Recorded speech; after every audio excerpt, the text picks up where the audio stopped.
live stream is on.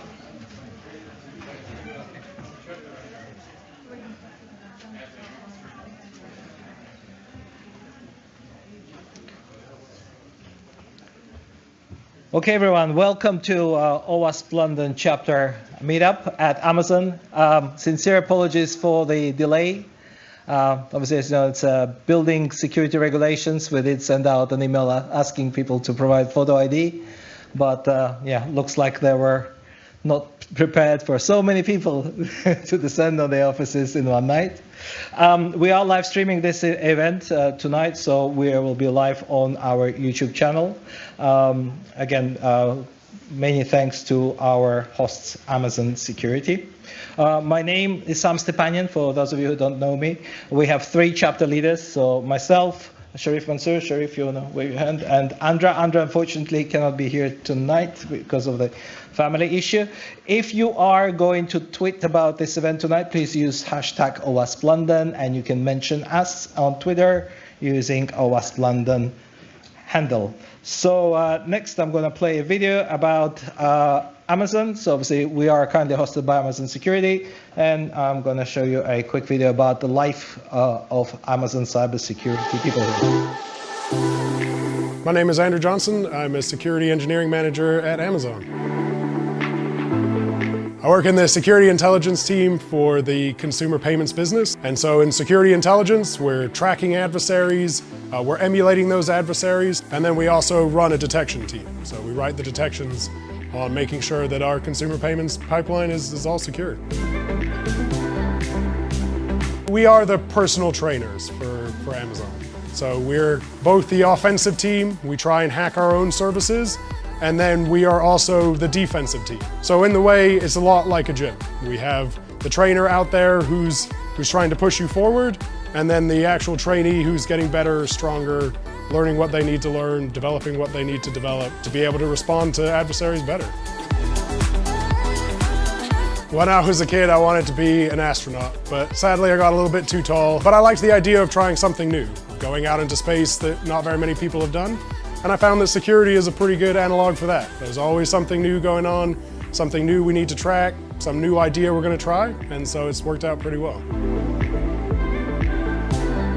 I think the most exciting part of the job is the day-to-day, you know, just the fantastic people that we get to work with. We really have built up some amazing teams tackling really, really tough problems, and that's the most fun I have at my job, is interacting with those people, building those teams, and having them all work together to secure our customers. Excellent. Thank you, Amazon. So for those of you who haven't seen this QR code, you will find this QR code throughout the venue. If you scan it, you have a chance to register your details with Amazon Security Careers, and they will contact you when they have a role for you. They are currently hiring, so I'd like to invite Will from Amazon Security to say a couple of words about Amazon and his cybersecurity team. Will, the floor is yours, and you have a microphone. Thank you very much. Hey everyone, it's really great to be here again in London. We had our last event in partnership with OWASP on, I think November was the last time we were here. It was a really great turnout. I was really impressed with really everybody that came out. And again, OWASP as a community really sets the bar here, you know, in terms of security and really the organization as a whole. So we've come back here yet again to kind of partner with the group here to say, hey, we've got a lot of roles open. We're selfishly hiring in the vulnerability management space. And I think we would love to find great candidates here and really see what we can do to get some of you in the door, get some interviews going, and, you know, learn more about roles at Amazon. So really appreciate you all coming out, and once again, as always, thank you to the hosts here at, from OWASP. So thank you very much. Thanks, Will. Dave, you have a question? Yeah, we've spotted a new attack vector on your commercial line. Do you want to know about it? You know, absolutely. We can certainly talk about it. We'll take it offline, but not on the aim as you can. Absolutely. It's a great way to start an interview. Great. So once again, if you scan the QR code and register your details, you'll have a chance to win a £100 Amazon gift card. There will be a raffle at the end. So the agenda for tonight is I'm going to give an introduction on OWASP. provide some news on the conferences and updates on what's happening in the world of OWASP. Then we're going to have Anais talk about security chaos engineering and when and how you should break your system. And then we're going to have a quick break, and then we're going to have Sherif talking about generative AI and why it's not a bug, it's an emergent behavior. And we're going to learn about all the risks and benefits of generative AI. Then we're going to have Q&A session, followed by a raffle. So someone who registered get a chance to win a £100 Amazon gift card. And then we're going to have an after party in the pub, which is just downstairs next to the entrance. So how many of you, by show of hands, are here for the first time? Oh, quite a lot of you. So we are running these events approximately once every couple of months. We run anything between 6 to 8 events every year. That includes Capture the Flag tournaments. If you don't know how to follow us, make sure you don't miss the next one. I know these tickets were really, really hot. There are still people texting me saying, Sam, can I get in? It's like, can I get a ticket? It's like, well, unfortunately not. But you can follow us on Twitter, on Facebook, on Meetup, on Eventbrite, on LinkedIn. We're OWASP London everywhere. We also have a channel on OWASP Slack. If you want an OWASP Slack invite, please come and talk to us. So we have a Chapter London channel there as well. So we're basically everywhere. Just please follow us. We do also have an old-fashioned mailing list. So you will find on our website the link to the mailing list where you can just provide your email and you will get notified as soon as we have an event. We promise we do not spam. All our mailing lists and channels are very low volume. We only make announcements which are relevant to all of our members. Now a quick video about what OWASP is. OWASP is a nonprofit that stands for the Open Web Application Security Project. OWASP is a community of developers, technologists, and evangelists improving the security of software through tools and resources. OWASP has 100+ active projects, and new project applications are submitted weekly. Projects are open source and are built by our community of volunteers, people just like you. Community and networking. There are hundreds of local chapters worldwide and thousands of members. Meetings are free and open to everyone. They include training, talks, and networking opportunities. Education and training. OWASP hosts many events each year. They are a great way to improve your skills, build your professional network, and learn about new trends in the industry. One of the many ways you can get involved is to become a member. The membership benefits include discounts for events and trainings, your own OWASP email address and Google Workspace access, a vote in our OWASP Global Board elections. And recently, OWASP added a brand new member benefit, access to hands-on application security training through the OWASP Secure Flag Open Platform. Join us and become a member today.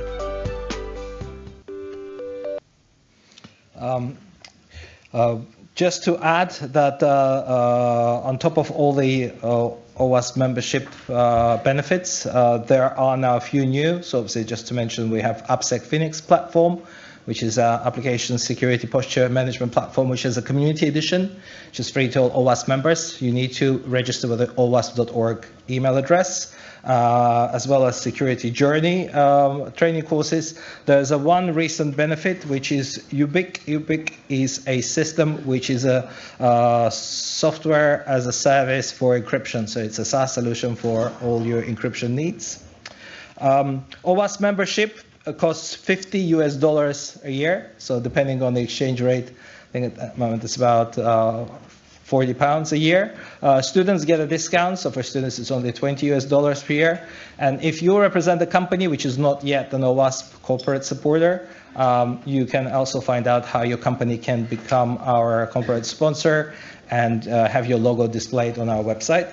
To become a member, you can just visit owasp.org/membership and you can join with your credit card straight away. And within a couple of days, you will get your owasp.org email address. So you've seen the advantages of becoming an OWASP member. There is one more, which is the sticker that you can see on the screen. So this is an exclusive sticker because OWASP has run out of the stickers globally, but I still do have a stash. So, so if you want this laptop sticker after you become a member, show me the email confirmation saying that you've paid, and I will provide you with this sticker. However, okay, I will come back to the stickers a bit later. In terms of supporters, there are lots of companies who support us. And if your company joins OWASP, you will underline your support of open source community, because OWASP is a vendor neutral community. We are supported by many vendors, but we are not affiliated with a single one. So this is what makes OWASP unique, because we are a truly independent body, truly independent voice in the cybersecurity industry. So you can find out who our supporters are by going to owasp.org/supporters and sign up on the page as well. One of the little benefits of having your logo on OWASP website means you're going to get 1 million hits, because owasp.org website is visited more than 1 million times a month. That is all the people who are searching for advice on how to code securely, looking for our standards, guidelines, videos, and of course, open source tools. We need to say a big thank you to our chapter supporters. There are lots of companies who support our chapter in particular. And if you would like to support OWASP and have your logo displayed at the beginning and end of each event, please do come and talk to us. You can have your logo displayed there. We would like to say big thank you to all our sponsors. Also big thank you to our meeting supporters. These are all the organizations been hosting our events. I see here Expedia logo, and this is where Sherif was originally from. This is where we had a lot of our events back in the past. Our previous event was at Monzo, and of course tonight we are at Amazon. So let's give a big round of applause to Amazon for hosting us tonight. So if you become a member, you will get access to this membership portal, and this membership portal will tell you all the benefits that you can get, also give you a unique ID. Most importantly, you get owasp.org email address. With the owasp.org email address, opens you discounts to many conferences, including conferences such as Black Hat USA and RSA, because we had literally over $1,000 discount for OWASP members. So it's a bit no-brainer. You get lots of free training and also huge discounts if you become a member. But there's one more thing I would like to add, because I've been doing it for several events now. Started giving out free proof of attendance NFT. So for those of you in blockchain, you probably know it. If you're not on blockchain, this is like a bit digital sticker, a digital badge, which proves on the blockchain that you were here tonight. So if you would like to collect one of those digital stickers, you need to come and see me and scan a QR code, unique QR code from my phone, which proves to everyone that you were here, and that proof will be put on the blockchain. We've done a few events with NFTs, and you can see here, so this is the second OWASP London event with an NFT.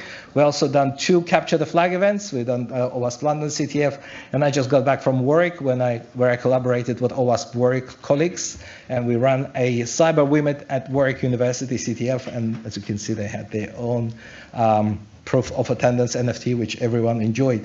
So this is new world, Web3 world, and rather than getting paper certificates, you can have an NFT. Yes, Dave, you have a question? We've got our own SAS with Sam, Andra, and Sherif. So I think no one realises the amount of work and organisation you do as a volunteer.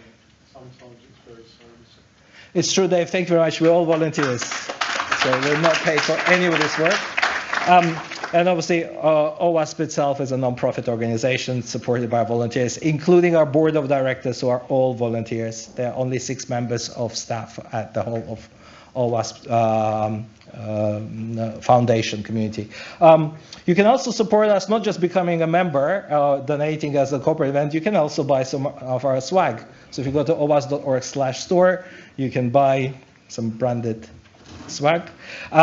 Big news about our conferences. So the next big global AppSec conference is going to be in Singapore, and that's going to be in October. And I'm told the call for papers is actually still open. So if you'd like to present a talk, you can just go and click on About and then submit a talk. And you'll get a chance to travel to Singapore to speak or just to attend. So as you know, OWASP runs 3 big global conferences per year, one in Europe, one in Asia, and one in America. We just had our European one in February at Dublin. There's still seats available if you visit this. And obviously the next Asia one is going to be Singapore, and the next big American conference is going to be Global AppSec USA in Washington, DC. That will take place on October 30th and 31st, the actual conference, and then November 1st, 2nd, and 3rd, there are training days.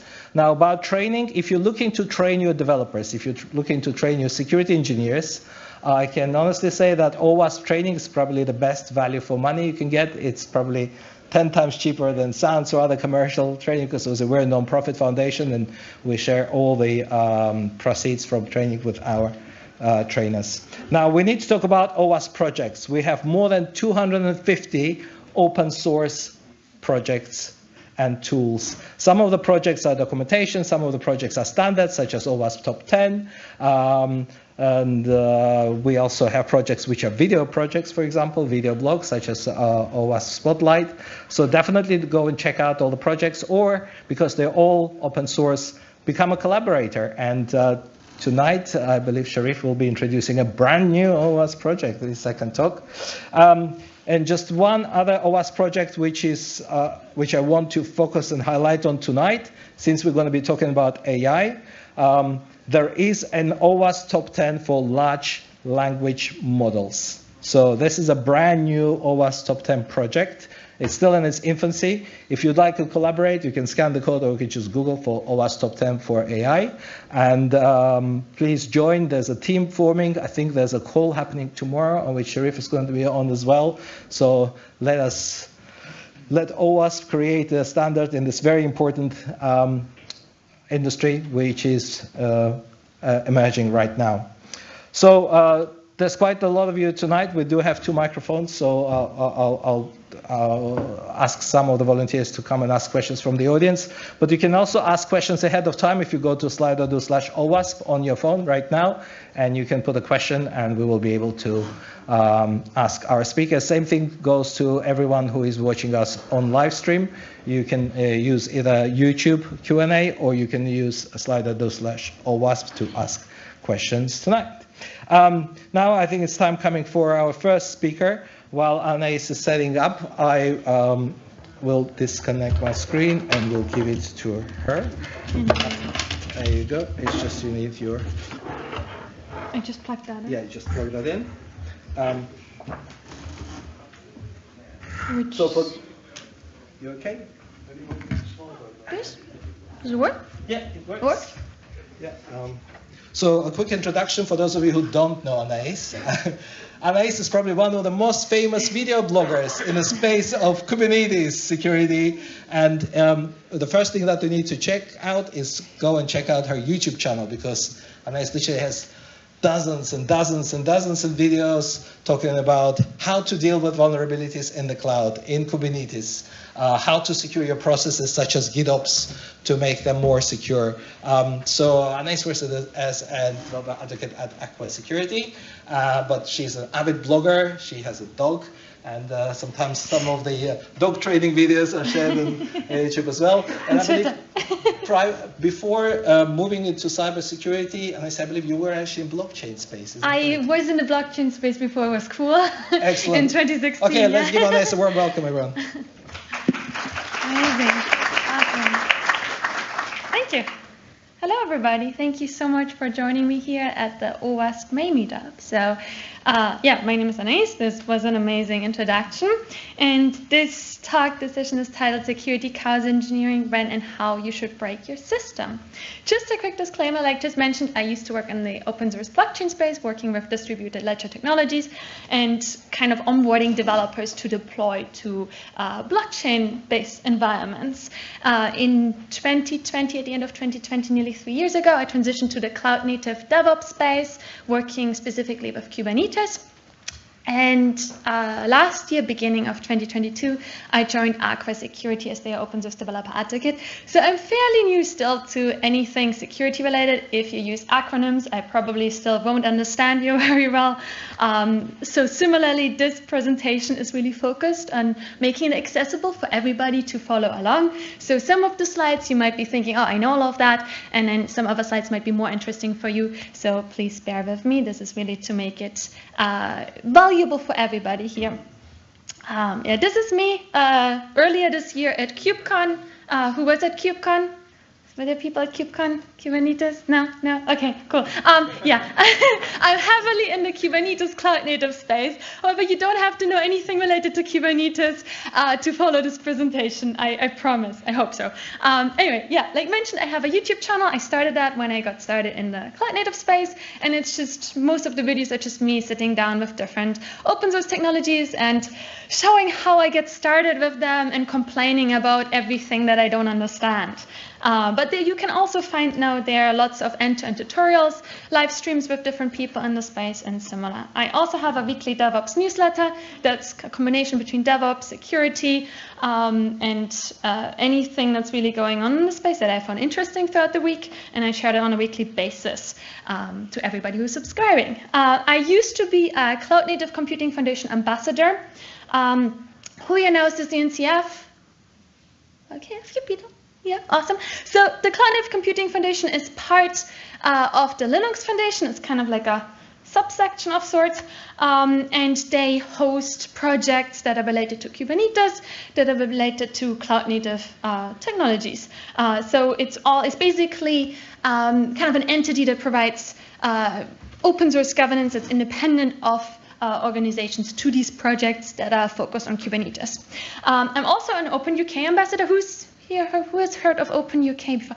Also a few people, awesome. So OpenUK is a fairly new organization, I would say, that's focused on promoting open hardware, open data, open source, and open governance within the UK. So their main focus is really to facilitate communications around those open source technologies and promoting people who are working in this space. And yeah, they also host several amazing events and in London, and as well as meetups and conferences, so do check them out if you're interested. Now, let's get into the talk. So I'm going to first focus on different security issues that you might find in your cloud infrastructure and your Kubernetes environment. I'm going to focus on misconfigurations as a subsection because we can have lots of different security issues, and I want to make my examples throughout the presentation more interesting. So I'm going to focus on misconfiguration security issues, and then how security scanners are used to identify misconfiguration, and the workflows that we use to implement security scanning into our tooling, into our pipelines. Then I will highlight the issues that we have currently with security scanners in the space, or like the limitations of security scanners, and share or go into the learnings that I have from working for nearly a year as site reliability engineer before I joined Aqua Security, and how we can apply these learnings and similar from chaos engineering to security chaos engineering. So first of all, security issues. There are lots of different security issues. Here are some examples of security issues that you'll find in the cloud native Kubernetes space. I've divided them into two categories. So on the left side, you will see security issues that are more static, that are more related to your configuration, to how you set up your different resources. And then, so those are really issues that you can identify at any point when you set up those resources, and they're not necessarily dynamically changing, versus runtime issues, issues related to your networking policies. Those are more dynamic issues that you would find, that you want to identify, and you would need different tools for those different types of issues. Now, what are misconfigurations? Who here has an idea of what misconfigurations are?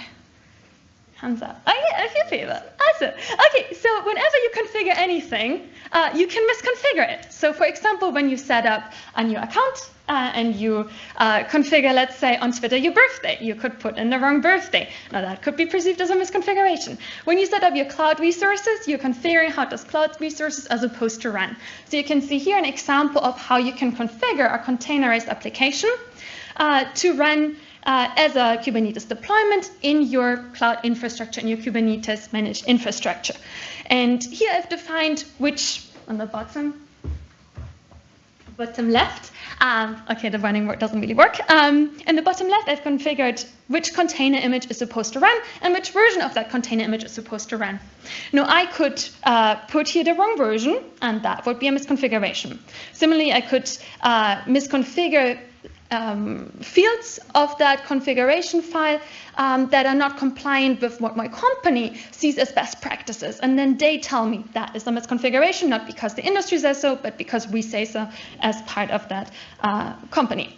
Now, you have in different environments, in different spaces, depending on which tooling you use, which infrastructure components you use, you have different tools that you can use to deploy your application stack. So in the Kubernetes space, we have different templating tools, such as Helm charts, customized files. You can write pure YAML manifests for Kubernetes to configure your application, or you can use infrastructure as code tools, such as Terraform. Who you used Terraform before? Hey, few people, awesome. So whenever you use infrastructure as code tools, you can misconfigure them in the way you run them. Now, similarly, you could configure your workloads through UIs, web platforms, portals, anything online, such as, for example, the AWS portal. You could configure your resources there. And you can click different buttons to configure those resources. Similarly, when you click buttons, you can also misconfigure your resources.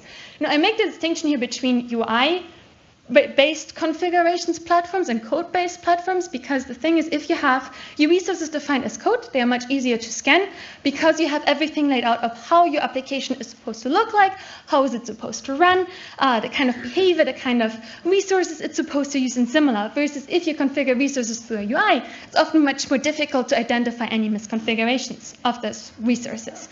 Now, in the case of AWS, there are security scanners that can scan your AWS accounts for misconfigurations. However, if you're using smaller tools, smaller platforms, and integrate them with your infrastructure, it's likely that they are not integrated with security scanners, and it's much more difficult to identify security issues.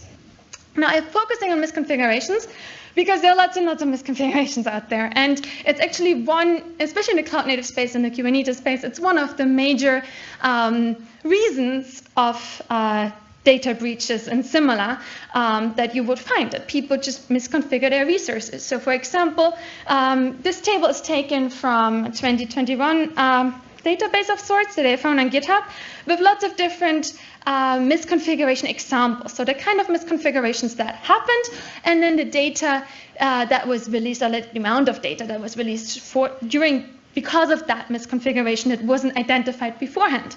So you find lots of unsecure S3 buckets that were just accessible easily. Then you will find other issues that could have been easily prevented, such as no password protection or any kind of security protecting. The database was set up and it exposed over 440 million records. Now, at this point, it's already too late of you as a company to do something to identify the misconfiguration and fix it before the data is released.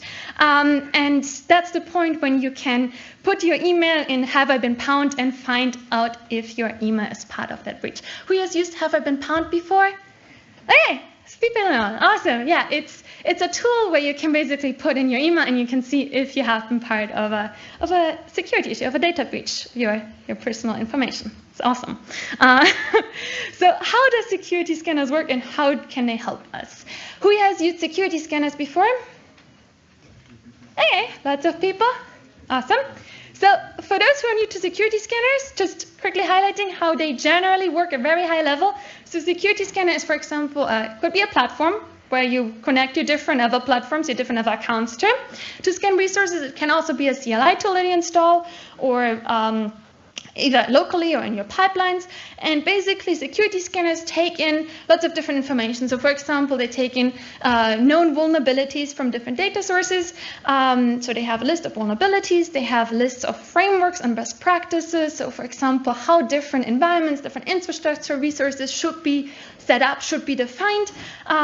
There are also different entities that define what are best practices. For example, in the Kubernetes space, we have different compliance guidelines that you can scan your resources for and check if your infrastructure, if the way you set up your infrastructure is compliant to those best practices. Then security scanner also can take in custom information. For example, in the case of Aqua Security, we have a research team at Aqua that deploys honeypots and then sees, okay, what are new kind of exploits that are coming out? And based on their research, the information that they gather, that also feeds into our open source security scanner and into the enterprise security scanner. Now, you will then give the security scanner a resource that it's supposed to scan to identify any, for example, misconfigurations that you have set up.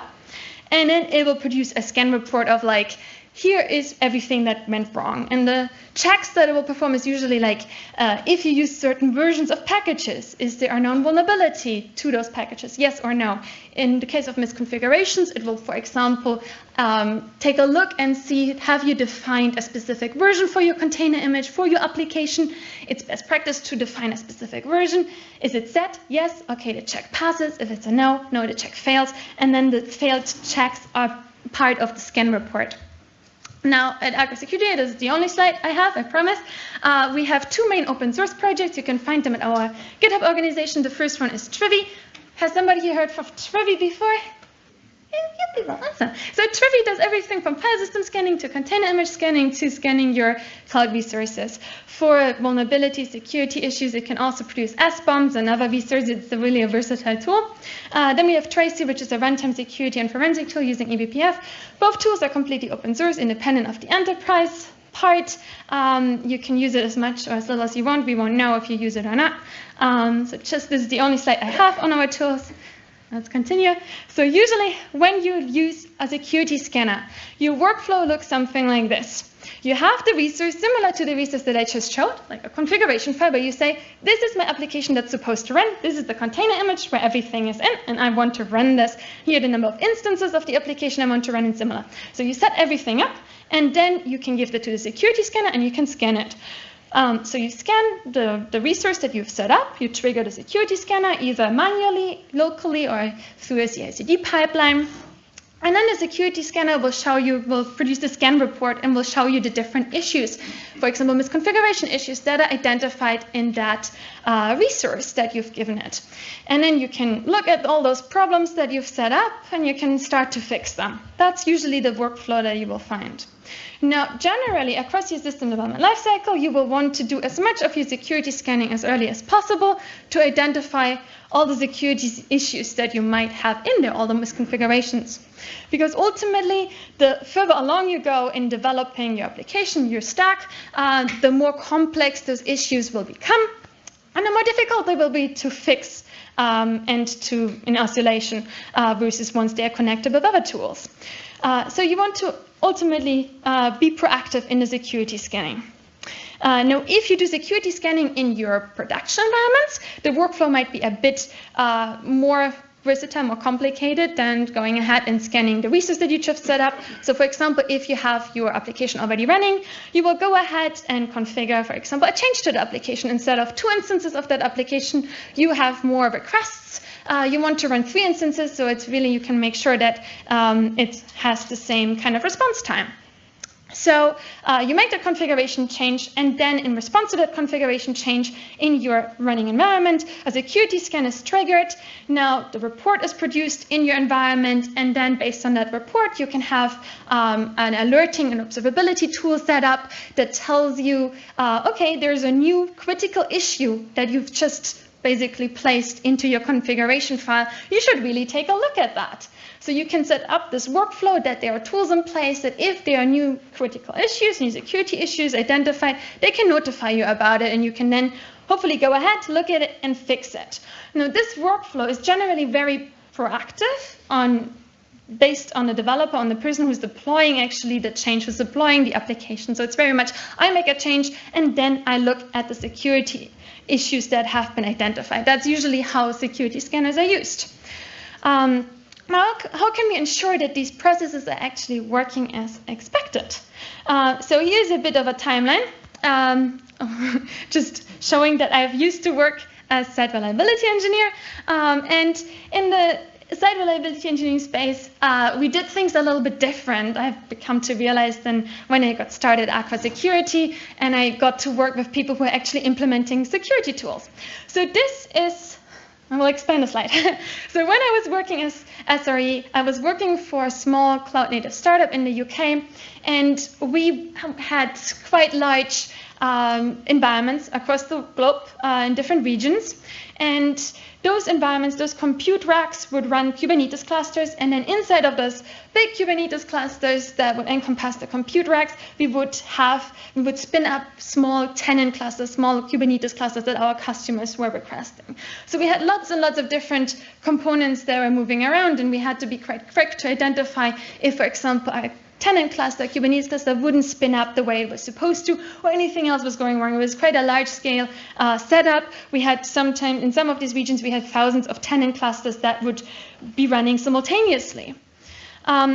Now, the workflow that we've set up to implement new tools was something like this, that if we decide, okay, we need a new tool, we would go ahead, we do the research, and we start testing it. We would look into different tools. We would start testing different tools and test different configurations for those tools. Now, eventually, we would reach a decision of which tools we want to implement, and then we would go ahead and implement the tool in our staging environment that was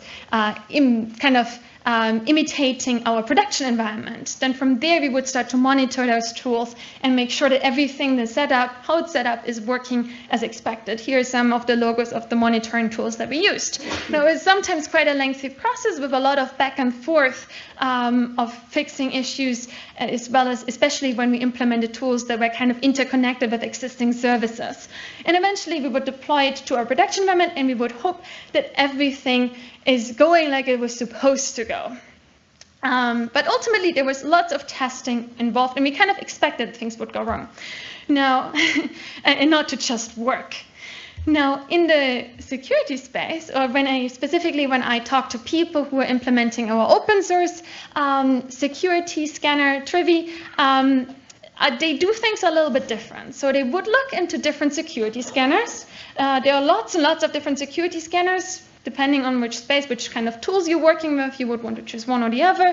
So they would look into the types of security scanners that are out there that are kind of covering their needs, their scanning requirements, and then they would go ahead and play around with it. So they start, for example, to test out Trivi, to set it up, to perform scans on their existing resources, configure the security scanner, mainly by filtering out security issues. So they would say, for example, I only want to see the critical security issues that I can already fix, that already have a fix available, so they are not bombarded with lots and lots of security issues.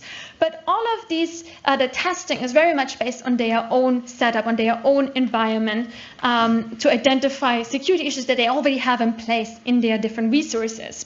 So they would then test their own resources. They would kind of start fixing them, but it's not usually not really necessary to go ahead and fix all of your security issues before you then go ahead and deploy the security scanner, for example, in your production environment. So eventually, or sometimes very quickly, people deploy the security scanner in their production environment, and then they wait to tell it about more issues in their different services and their different application, in the application stack. And then they would go ahead and fix those different issues. So again, this is very much based on the issues that they already have in place in their own resources, and it's kind of for them expected to have lots of issues there. But it's really like it's a linear process of workflow of like I test what I have there and then I go ahead and fix it. Now this is just one difference of like that I identified working with in these two different fields, slightly different fields. Now there are lots of different differences, and that's not just based on my experience, but people that have worked for longer, I guess, in the space have shared and have commented about that within the observability space, you do things quite differently than, for example, in the DevSecOps space. And here are just some of them that I wanted to highlight. One of them is that in the SRE space, you very much focus on a failure culture. The first day that I was working as SRE, I deleted all of our staging environment, and they kind of expected that I would do that. Exactly. They kind of expected that things like this would happen. And from there, we changed our processes so I couldn't do that again, and nobody else was able to do that again based on our different workflows. So we didn't make it more difficult to deploy resources and change resources. We just changed the process in which it was done, so I couldn't go ahead and, for example, manually delete everything by accident. Now, in the DevSecOps space, it's very much based on a success culture of things set up in a certain way, and they're supposed to work that way. And failure is not really anticipated in the same way, in a similar way. Now, in the SRE space, we also do a lot of experimentation, ad hoc experimentation. It's encouraged that you try out different things. how you kind of, not just how you feel like, but to try out different things, different tools, and see how they work, if they improve anything, or and then go ahead and make changes. Now, in the DevSecOps space, we talk a lot about processes and protocols that we have in place that we should follow, whether that's policies within our organization or our company, or just certain workflows. And there, don't get me wrong, there are definitely reasons for that, and it's definitely something you want to have in place. But it can go to the extent that it can limit the way that we can react to failure. Or don't practice failure in the same way that we would do in the SRE space. Now, also, when you work on reliability, the systems, especially if you use a microservice architecture with maybe sometimes thousands of different components, you perceive your system as quite dynamic, as everly changing, depending on which team is deploying an update. You expect things to change and to not be the same as they were yesterday. Now, in the DevSecOps space, and that's also something that's heavily criticized on security scanners, we treat resources quite as static. They are treated as the resource exists in a certain way at a single point in time. And that's like you basically take a snapshot of your resources, of your configuration file, and you scan them from its configurations. Now, it doesn't really anticipate that those configurations can change the next minute. And that's similar with other security issues as well. You perform maybe vulnerability scans every 6 hours of your container image, and then see if there are any new vulnerabilities in your application, and that's it for the next 6 hours. And in the meantime, things can change. Now, in the SRE space, we perceive it as dynamic, as changing, as things can go wrong. Or might work unexpectedly differently the next day than they did yesterday, and we are all very confused about it, but that's what happens. And then in the SRE space, we also treat humans as a kind of a core component, and there's a lot of conversation if you go to SRE conferences and similar about how we can optimize our processes and the culture, the SRE culture. It's like a specific kind of, I guess, sub-talk. And then in the DevSecOps space, we pretty much tell people off for doing the wrong kind of interactions. I mean, I think everybody here has received at one point or another an email telling them not to click buttons, which is a little bit difficult if you work on your laptop for 10 hours a day to not click things that you might not be supposed to click. So we try to limit people in the way that they are interacting with their systems. Now, let's move over to chaos engineering. Chaos engineering is a core component that I guess slightly more advanced companies in the SRE space are deploying, are implementing. It's becoming more popular generally. Also in the cloud native space, it has become more popular with different projects. So what is chaos engineering? This is a definition taken from a website called The Principles of Chaos Engineering. It's I think it has been written by one of the people who first started the concept and started building on tools in the space. So chaos engineering is a discipline of experimenting on a system in order to build confidence in the system's capability to withstand turbulent conditions in production. So you see here the experimentation part. That's one of the core components of we want to try out different things. We want to have the space to do that. And it also mentions that we want to build confidence. Now, confidence is very much a human sense or idea. It's not something we can't really measure confidence, but over time, over trial and failure, we can build higher confidence in our systems. And that's really the idea, as well as that when things go wrong unexpectedly, we have trained for those scenarios. And it's not, in the chaos engineering space, it's not, the issues are not triggered by us, but they are, it's kind of practice that they are triggered by by different components, different variables in the systems themselves. Now, chaos engineering has been started by Netflix in 2010 when they moved to AWS. They wanted to. They saw that lots of their EC2 instances just went poof, and then nobody could access their streaming services. So they built a tool called Chaos Monkey, and Chaos Monkey was there to just turn off their EC2 instances and see, okay, what happens if we turn off some of the components in production? Can our system still survive those issues? How much time do I have left? You're okay. Okay, you tell me. Good. And then Chaos Monkey was eventually open sourced in 2014. And it's still there. You can use it to turn off different components. There's an adaptation for Kubernetes specifically that's called KubeMonkey that also turns off different components that you might have running. Now, in the Cloud Native Computing Foundation, in that ecosystem specifically to Kubernetes, there are also different projects. One of them is Litmus Chaos, and the other one is Chaos Mesh, that people can use and adapt to implement more sophisticated chaos experiments. So they can, for example, say,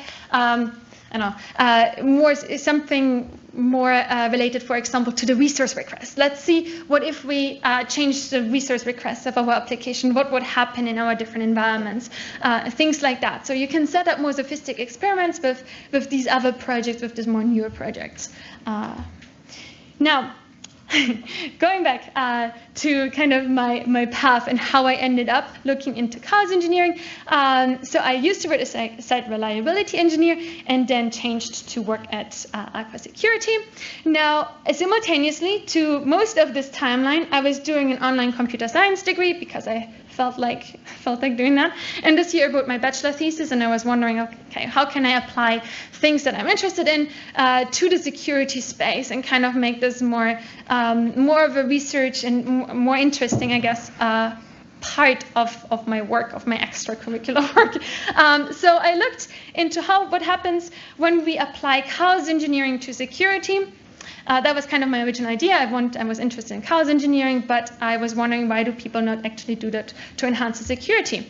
Turns out they actually do. People have thought about that before. So if you look at security chaos engineering, you will find different resources, quite different resources as well. So there's a book that just got released this April, last month, on security chaos engineering. It's based on a report, also released through O'Reilly, also called Security Chaos Engineering, and you can even find different conference recordings that are as early as 2016 on security chaos engineering, or it's also sometimes called security experimentation because people don't really like to connect security and chaos together. It makes them kind of freak out. So you will also find different kinds of wordings for it. But there are already resources out there. And there's also one project that was at one point more popular called Chaos Slinger. It's now archived on GitHub, but several different companies kind of built their own security chaos engineering frameworks based on that open source tool as well. So what is security chaos engineering? The definition from the book is the identification of security control failures through proactive experimentation to build confidence in the system's ability to defend against malicious conditions in production. So what we want to do is we want to test the security boundaries of our setup, of our processes. And you can envision it similar to what happened downstairs. So generally there's a system in place, and I thought about it earlier. There's a system in place, and we expect it usually to work, right? Like usually there's a process in place, and usually people follow that process. But what happens if one of the components goes wrong? One of the components doesn't work as expected. We might not have all of the information that we need to follow the process. So we can't actually follow the process anymore. So we have to come up with a new process. And that might create bottlenecks or expose us to more issues, or we can't deal with existing issues. And security chaos engineering is basically there that you can test your security-related tooling and processes that you have set up and test them for kind of more extreme use cases, extreme situations, situations that you might anticipate in one way or another in your different environments. And you can see what happens if certain scenarios were to become true. That's ultimately the idea behind it. And I showed you this graphic earlier. It really focuses on your post-deployment stage of like what happens if you've set up your application, if it's running like it's supposed to run in your different environments. But how can you be ensured that even then you don't have misconfigurations in place, or maybe new security issues just become introduced in one way or another? Maybe somebody made an ad hoc change to your configuration because they wanted to try something out, forgot to revert it. Now it's still there. It's becoming a security issue, things like that. So it's very much focused on aspects that your security scanning can't focus on, because your security scanning, again, is very static, and it's not there to test processes. It's there to test resources at a single point in time. I forgot what I want to say about this slide. So let's move on to the next. So the key principles of security chaos engineering are that it seeks proactive and adaptive learning over reactive patching. If you're in a situation where you are notified about a critical issue and you didn't make any changes, right? So you didn't make any changes to any of your configurations. You just, you're maybe about to leave work at 4 p.m. and there's an alert. Oh, there's a new critical misconfiguration issue. You're like, okay, I don't really know where it's coming from. I don't necessarily know what it is. Now I have to sit down and actually look at my different resources and see, are we affected right now? Yes or no?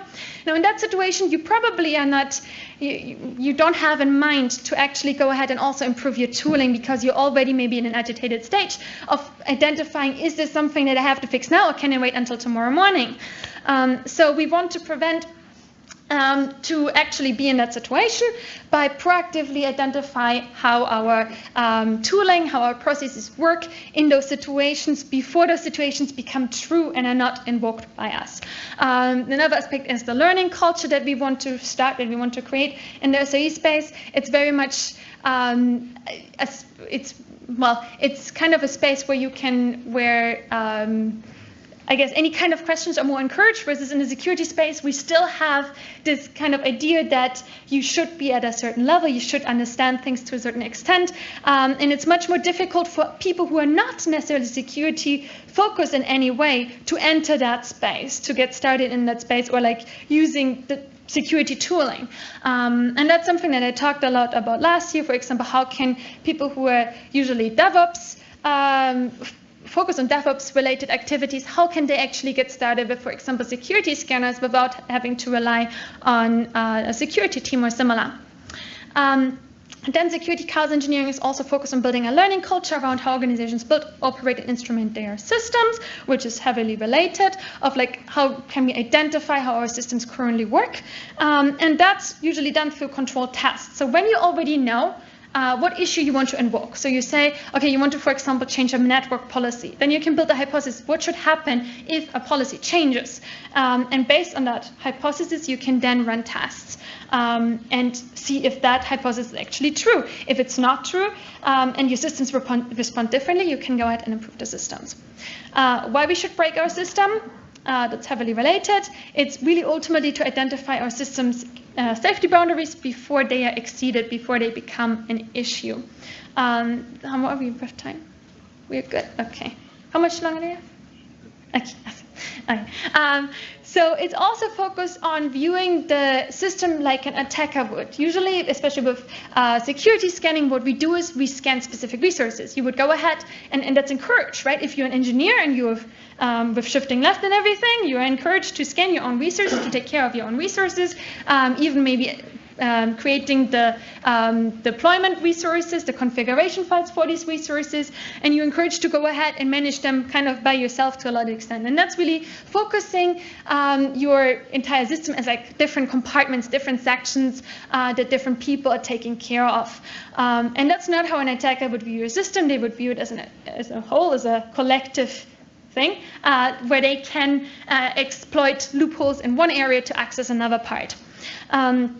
Now, we also focus in the with security chaos engineering on kind of like acknowledging that we run very complex systems, and our systems are getting more complex, and you won't be able to understand. Maybe there are some infrastructures with like, if you have thousands of different components, you won't be able to understand or picture all of those different moving parts, all of those different components. It's just too vast for a single person probably to grasp it eventually. And that's also why you want to run security chaos engineering experiments and similar to identify if there are any loopholes in this complex system. So ultimately, a resilient system isn't one that is robust, but one that can withstand failure. Resilience should be thought of as a proactive and perpetual cycle of system-wide monitoring, anticipating disruptions, learning from success and failure, and adapting the system over time. Now, how can you actually implement security chaos engineering? You can perform manual changes. So you can, for example, tell one of your junior engineers, go ahead and break things, go wild, see what happens.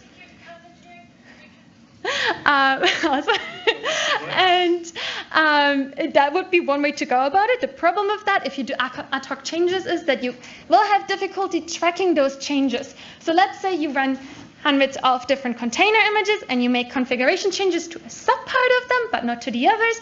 How would you keep track where you made those changes? So that's why performing manual changes is probably not the best way to go about it, especially when you want to have automatic rollbacks of your system.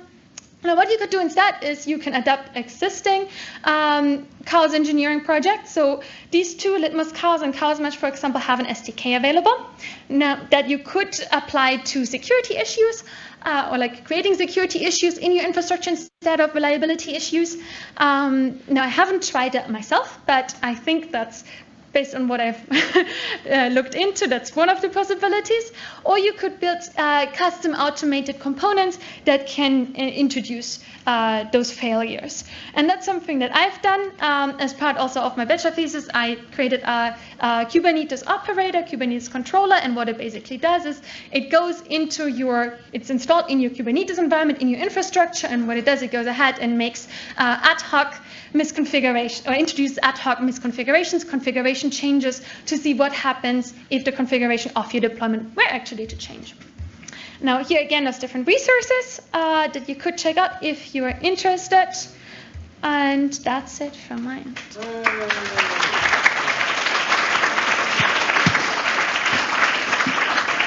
Excellent. Thanks very much, Anais. Before we take questions, let me just quickly check. There was there was a question online.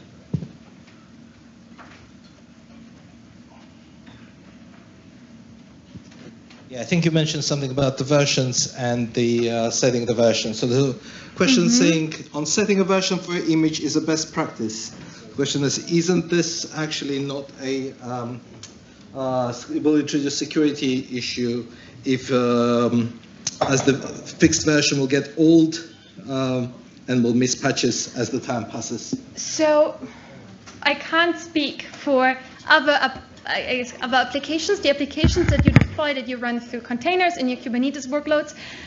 What you can do with containers is you can set the latest tag.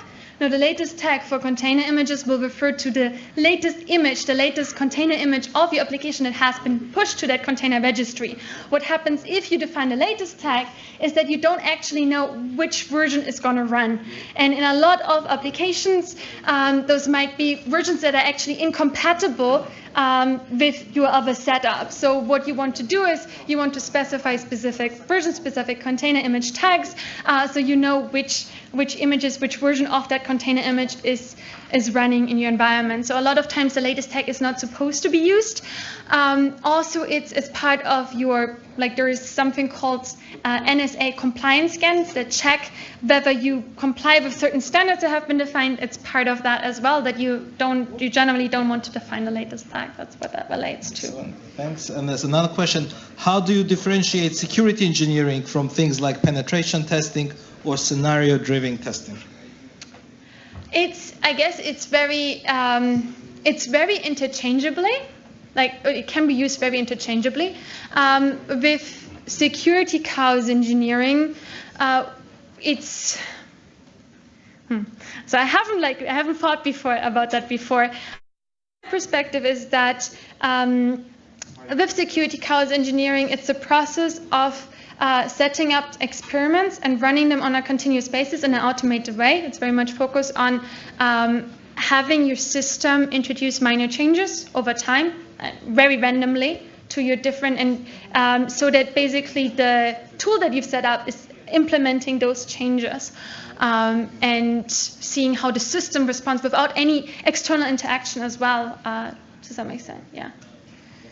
Questions from the audience? Yep. Hi. So very interesting. I suppose as a general team in security, I'm a security person. I'm a bit worried that when an SRE picks a tool and run the tool, and then there are no vulnerabilities or just one, they're kind of missing tons of false negatives. And so at the end of the day, I am a bit worried that it's a false sense of security, pretty much. I think the opposite is also true. I mean, they can't do, and perfect is the enemy of the good. So we need to draw a line somewhere. According to your experience, I mean, it's very interesting that you had both experiences up to this point. Where do both sides draw the line and say, we accept the false negatives, but this tool is doing enough work or is checking enough things? Yeah, that makes sense. So I guess it's, if we think, for example, about the scenario in Netflix, what they have done, they were pretty much interested in what happens if in different teams, different components of their infrastructure just disappear. Can their component, like their section of that they are running of Netflix, of their application stack, can it still survive one component going off? Now they can't, if you have thousands of different containers, thousands of different instances, you can't test all of them, right? You kind of, there might be one or several that if they turn off, they will bring the entire system down and you won't know about it because you might not test it, just as an extreme case. So you're not, with chaos engineering, you're not interested in testing everything, but testing components and seeing how,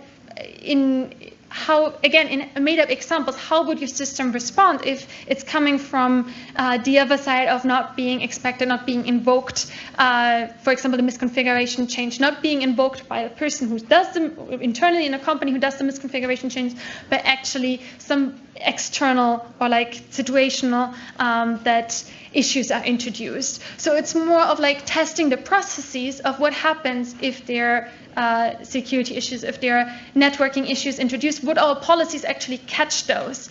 If they don't catch one issue, then it's likely that there might be other issues that they are not going to catch. No, it's less interested in testing all of them and more getting an idea and building the infrastructure around it. Is that Anne? More questions from yeah, there's one at the back. So we talked about two open source projects. So I want to know if it's easier actually to bypass open source security systems than closed source ones.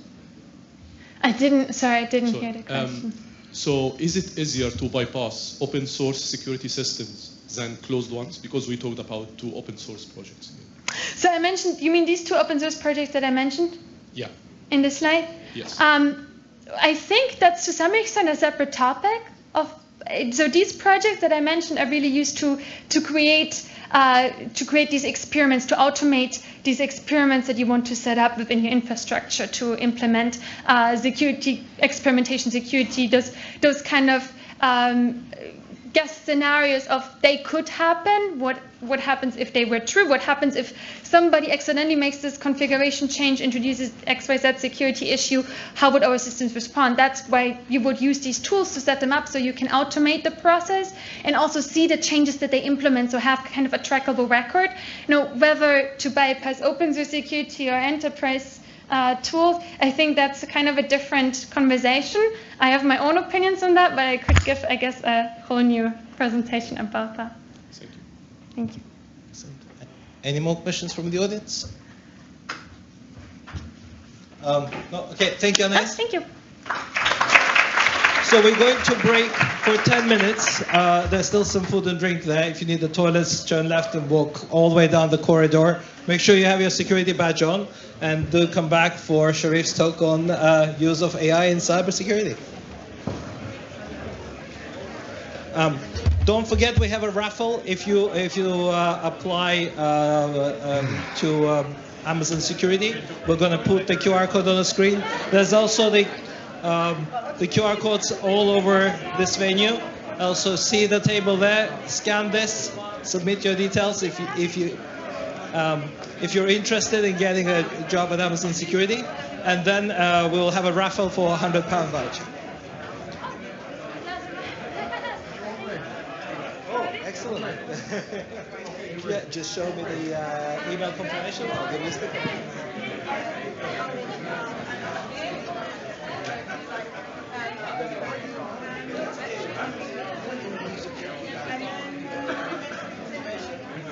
Say hello. Do you hear from the very beginning? Since they let me up.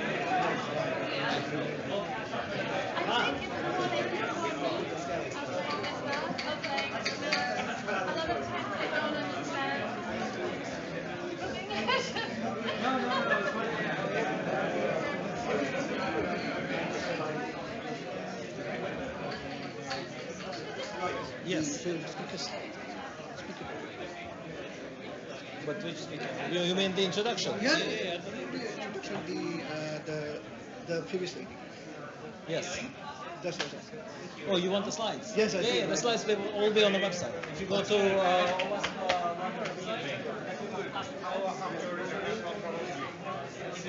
everything will be on the customer.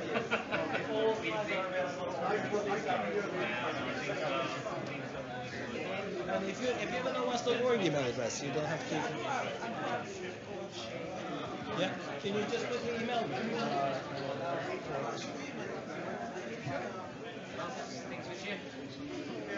Oh, you know. We're gathering feedback, we're also like the security department.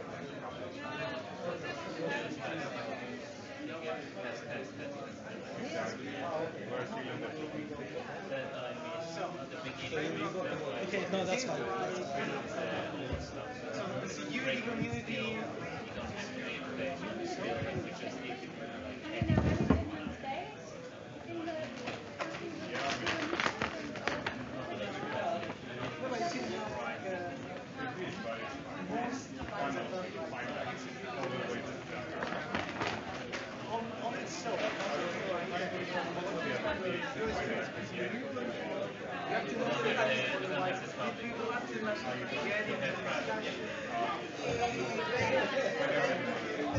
Yeah. No, right now the club is breaking a lot.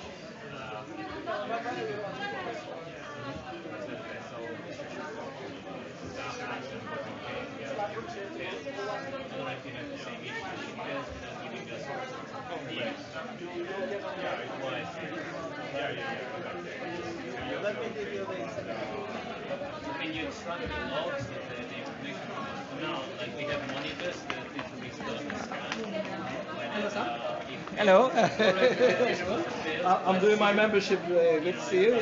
Good to see you guys made it because Audrey just basically said, "Oh, I'm coming. I'm not coming." Said, "No, it's okay. I'm here." No, I'm here. Are we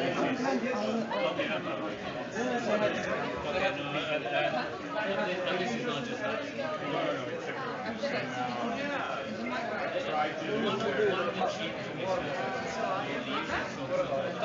You guys have a sticker, right? The OWASP sticker membership one. I'm pretty sure you do. No. I mean the for the laptop. You're an OWASP member, right, Audrey? I'm not. You're not. Kick her out. It's okay. No. We open to everyone. It costs a lunch. We open to everyone. That is the membership cost. Okay. It's on discount now We're for open 2 to years. everyone. Okay. How come you didn't come to the CTF? Tell him why I didn't come. DevSecom. She invited me on there like, Ellie, can you come? I'm like, fine. And then as I was going, I'm like, Audrey, you clashed with Owas. And she's like, fuck. Also, do you reckon that we want to have a collaboration with DevSecom and OWASP to do a big meetup together? Of course. Okay. Like a month. DevSecom is now owned by Sneak, right? Yeah, that's the one. Don't look at her, look at me. I'll give you the insight. No, she's a few other Sneak people and Sneak people. Yeah, that's of course. If you want to do a CTF or event, we want to do a conference as well. So I'll need to set up the slide. Let me know if that works because I might use some expertise at least on running the scan. This is talk on the microphone. Build a relationship on the microphone. Come on, you can do the this. next step will be for us to run Aqua. That would be really cool to do something together. We're going to be off schedule now. Hey, that's not you. That's not you on the picture. That isn't, is it? That isn't him. Who's that? I don't know. You sneaky. Stop staring at him like that. You can turn my microphone.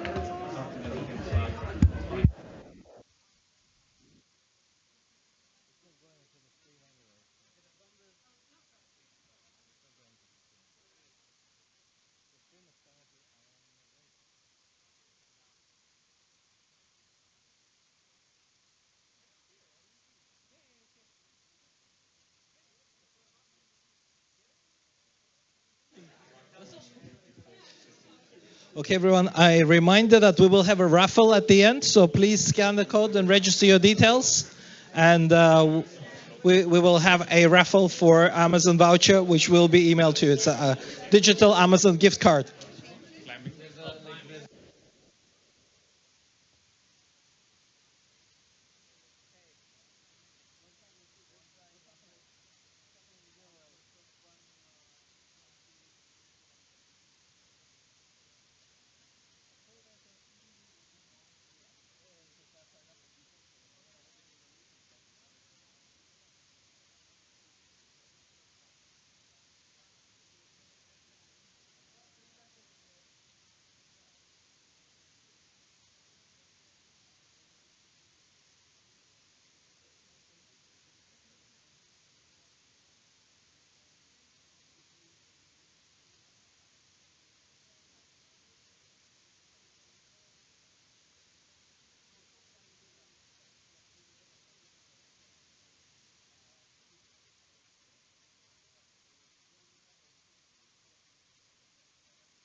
Everyone, please take your seats. We're about to restart in 1 minute. Please take your seats. Don't forget we have networking afterwards in the pub downstairs.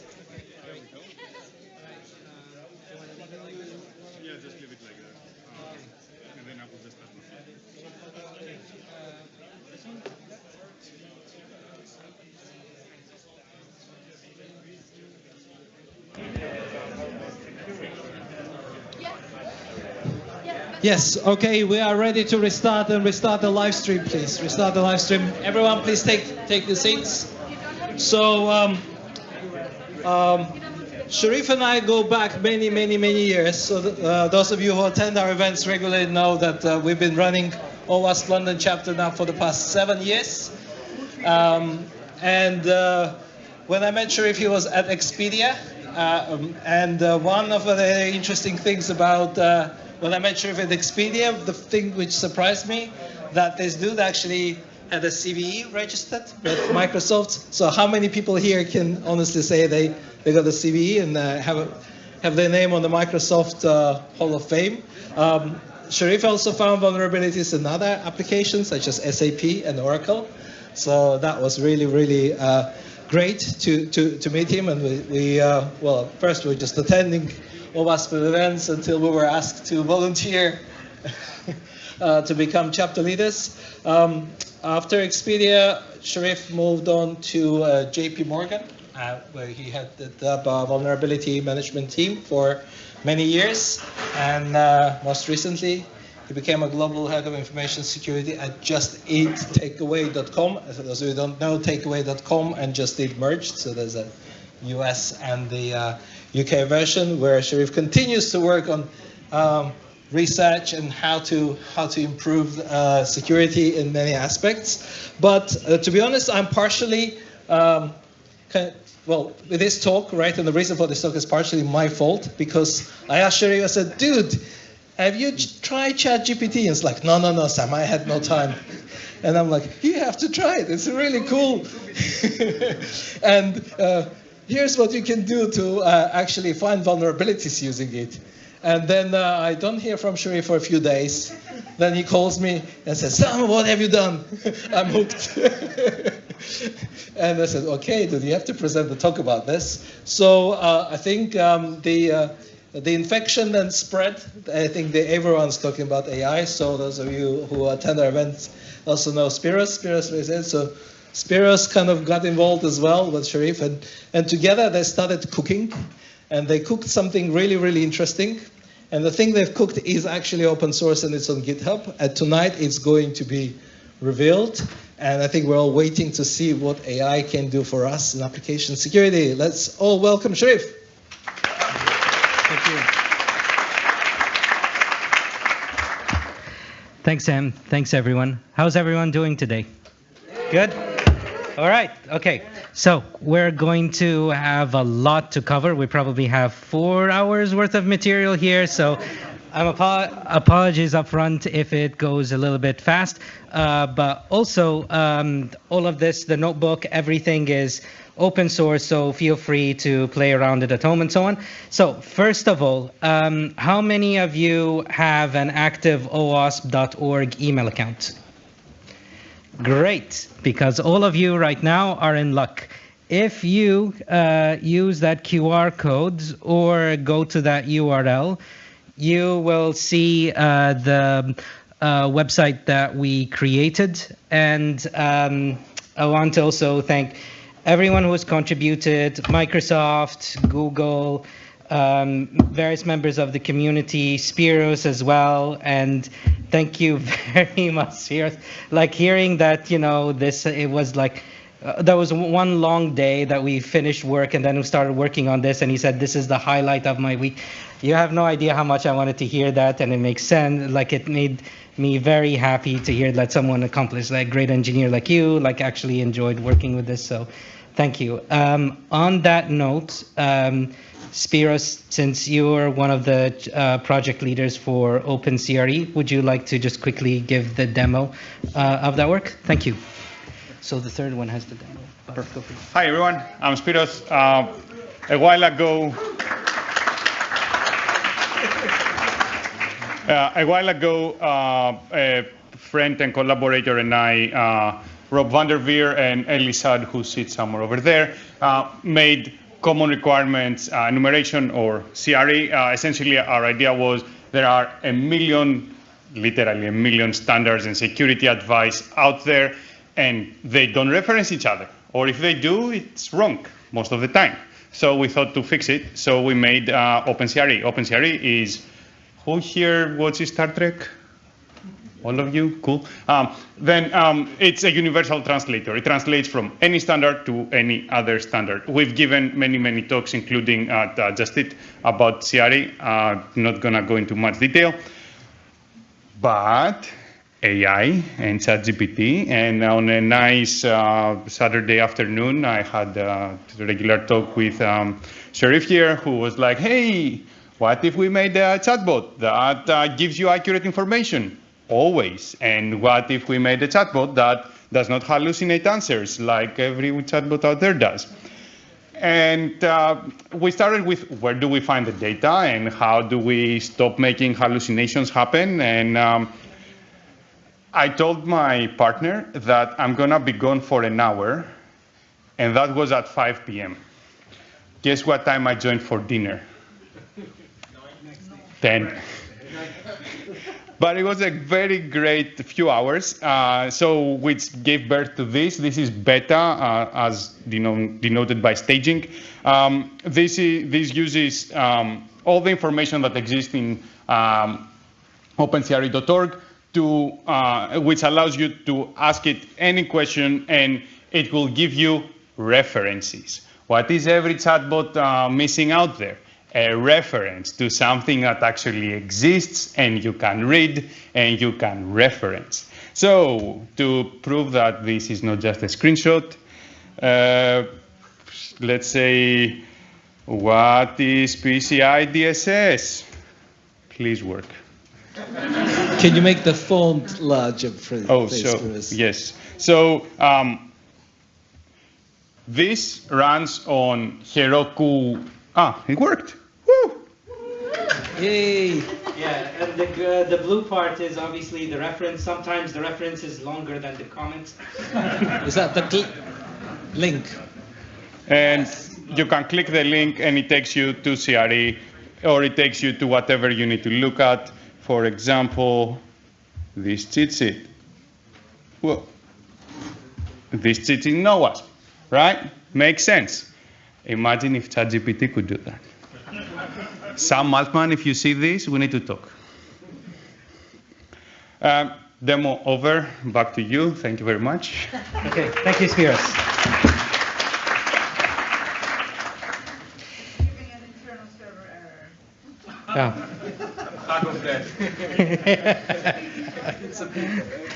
Moving swiftly along. Thank you, DDARP. We'll raise a ticket and resolve it soon. Thank you, everyone. So just really quick, sort of slight correction on the origin story as well. But yeah, so how did this start? How did we get here? It's like, why am I involved in this and started working on this in the first place? And that is, obviously this technology came around, people were really curious about, and at Just Eat Takeaway, the security team, we tend to try to help pave the road for the technology teams. And this was actually quite important for us. A lot of the technology teams thought it was serious, and then also with a gentle nudge from Sam, I took a look at it and said, no, actually, yeah, I like this. No, there's a lot to do here, a lot that's scary as well. So it's better to deep dive. So rather than delegate it to other people, we do want it to pave the road, but also because it may be sort of a once in a decade type of technology, it's important to also roll up your sleeves and actually give it a try and sort of understand it yourself. For security teams, I wholeheartedly recommend this, because a lot of your technology teams right now, especially that they're experimented, good news, we don't know what we're doing. No one knows what they're doing. And it's great to go in and try to help everyone. In general, it's technology. We don't know what we're doing. We're exploring it along the way. And this is a really exciting technology. So it was a lot of fun to meet all the people I did along the way, and also coax them, convince them to take time out of their personal life to also help. Let's start with generative AI, what it is, what it isn't, what it can do. We'll talk about some security use cases, what use cases it might have for adversaries, some of the long-term risks that we have to think about together as a society, and then we'll end up on a high note and optimistic also for the future. Obviously, we have a lot of work to do, but we'll be fine if we work together and figure it out. So just a little bit of a history lesson here. This has been going on for a long time, and people have been researching machine learning for a while. Obviously, it got big in the mid-2000s, and Google published TensorFlow, Facebook published PyTorch, and then over time, people started looking at different branches of machine learning, including sort of natural language processing and eventually large language models. And you can see down here at the corner the different companies, their open source and their closed source variants of large language models. And over here, you can see how things are clustering in end of 2022 and 2023 with the large language models. There is some reason behind that, and I'm going to look at the genealogy and basically some of the root models that came about it. So somewhere in the middle of 2023, Meta, aka Facebook, published their open source large language model, Llama, and they gave it on a research license, and they gave away like the model if you super pinky promise only use it to research and not give it away. 1 week later, the model was leaked, and then obviously. Who could have possibly saw this coming? Obviously there are variations of this. People obviously learned a lot from it. There are even some open source versions of it that don't actually have anything to do with Llama, but obviously there was a lot of lessons learning there, and there was a beehive activity from it. So right now we have some large companies who have large language models, OpenAI / Microsoft, Google with Bard, and Sparrow, and then other companies that are trailing or racing, but the open source community is also going there, which is great for us, but it also is great for adversaries. So let's take a next step and talk a little bit about a glossary. Apologies, the font is not that great. I became a sucker for punishment and decided I'm not going to do a slide deck. I'm going to do a Python notebook so I can show the demos right here and there. But so you have a large language model. You have things called tokens. Tokens are essentially almost like syllables. It's how you measure.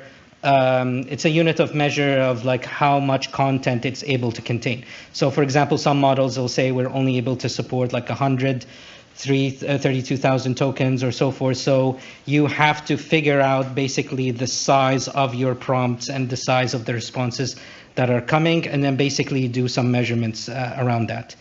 Embedding, this is something that is going to come, is going to be very important.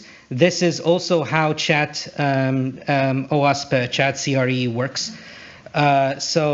Embedding is essentially a way of encoding your text data so that a large language model can understand.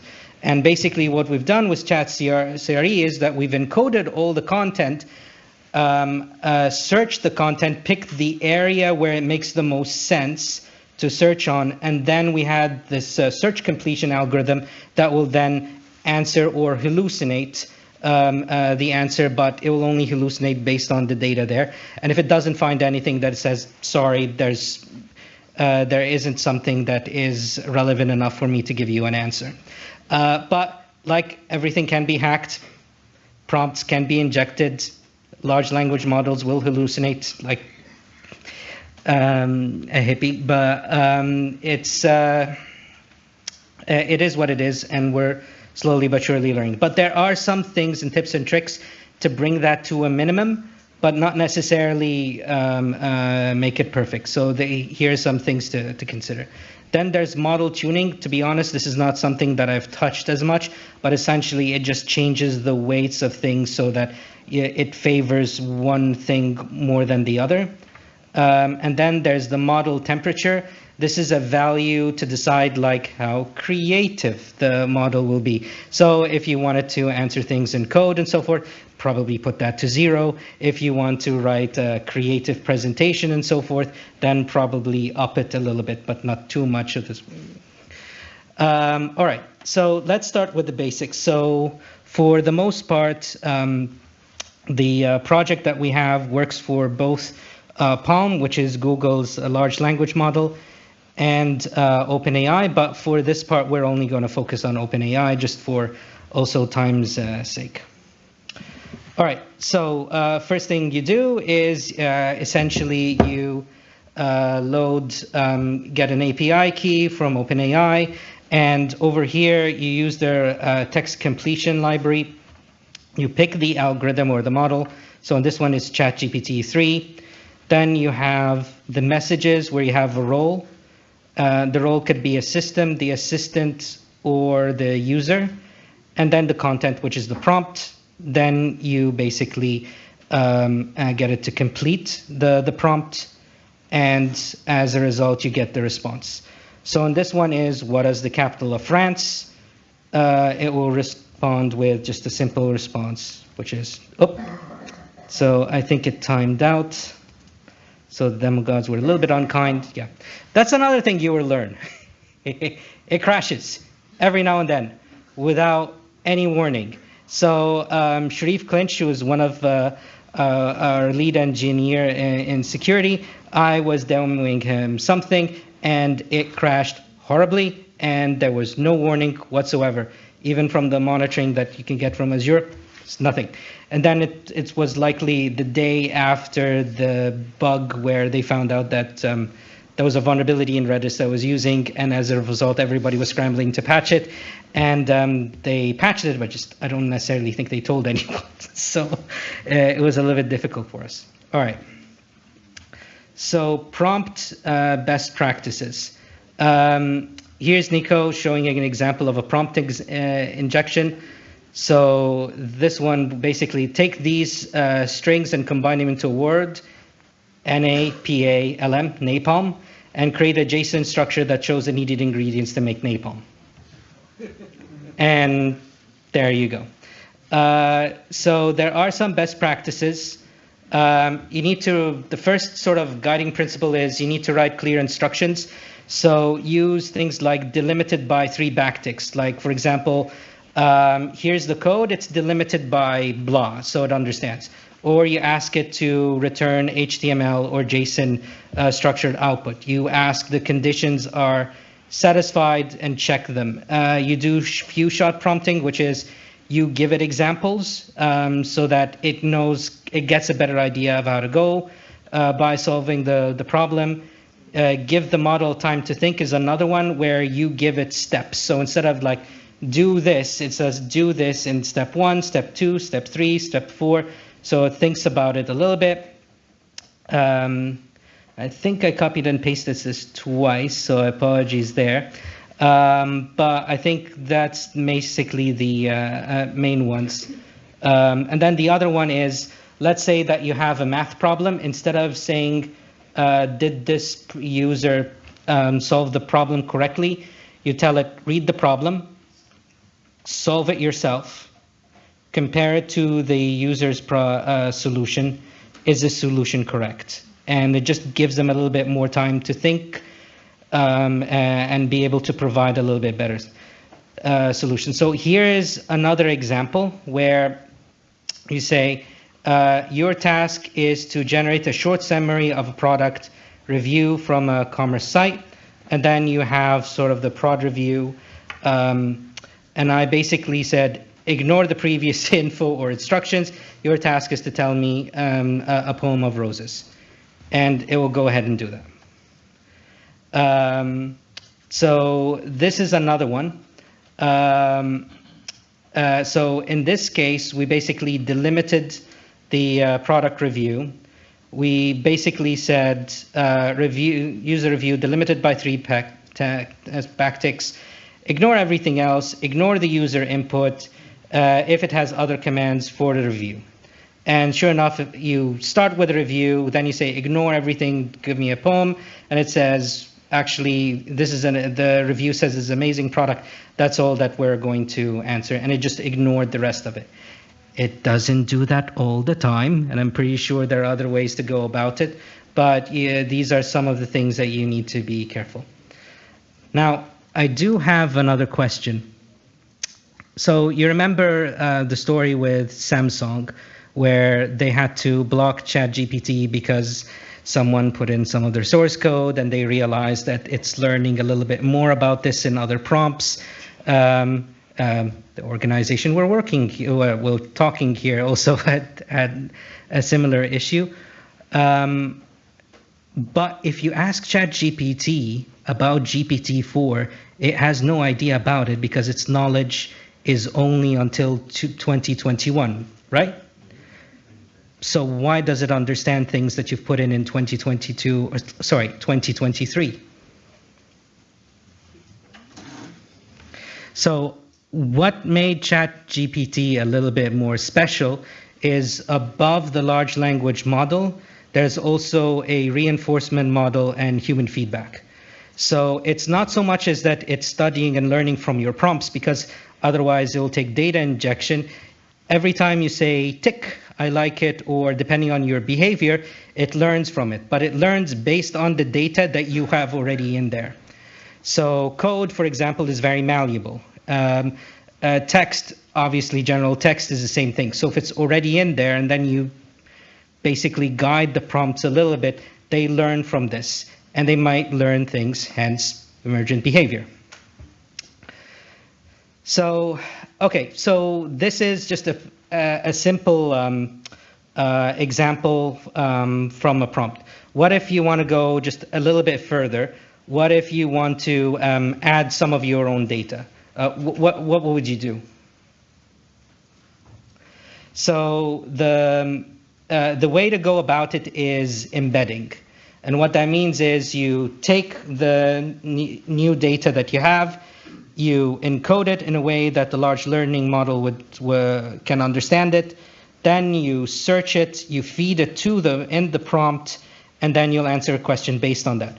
So this is actually roughly how this was done with the OpenCRE chat. So I took the SQLite database. That database basically had the title, the name of the documents and the standards, and the URLs. And what I would do is take the URL, crawl it, and then take the text, sanitize the text, get rid of all the HTML, white space, that kind of thing. And then once you do that, then you do the embedding. So there's a algorithm called text embedding ADA2. It has a limit, so be careful. If it's a very large document, it won't be able to take it, hence why I put in here truncate the text. And then it will then generate the records. And you end up with something like this, where it takes all the URLs here, the name, the section, the actual content, and then the embedding. And I will tempt fate again, because I'm again sucker for punishment. And it'll go through 1 to 10, and then you generate the embeddings, and then there you go. So okay, so now that you have the embeddings, what do you do next? Yeah. So the algorithm, one of the algorithms is cosine similarity. There are other algorithms. Some of them are more complex, especially if you have like billions of records or things to search. But this is sort of a standard one. So when this one is, here's a user input, I just picked one of those documents just for simplicity's sake. So I said, can you summarize AC unsuccessful login attempts? And then it will look for which document obviously is the closest record.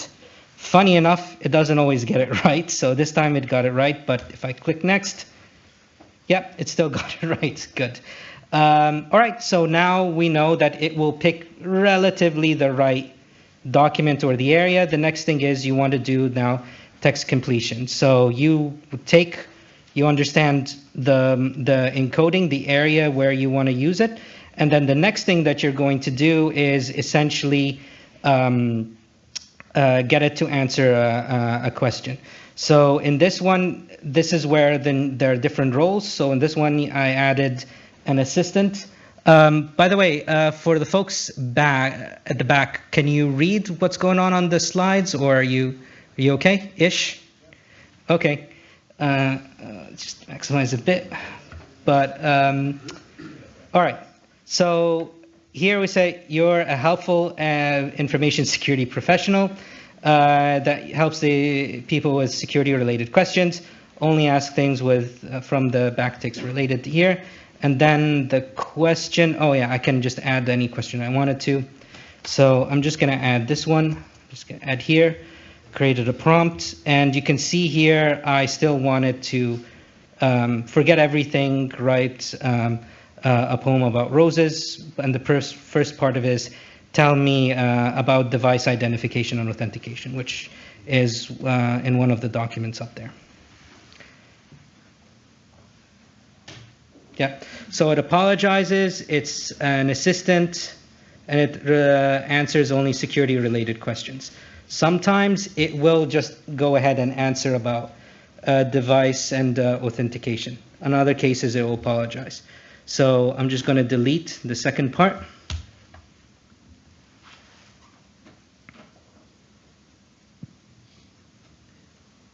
We'll write a poem about roses.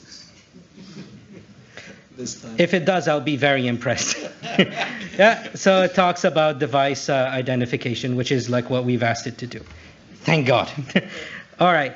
But then that brings us to the question of data security, right? So now if you poison this data and you think about a lot of the data that we got, it's all over the internet, right? It's either in OWASP projects, it's in PDF documents from NIST and so forth. What if somebody actually poisons this? So now, just as we're talking about software supply chain security, where we're hardening how we release code, we sign it so that there's a chain of custody.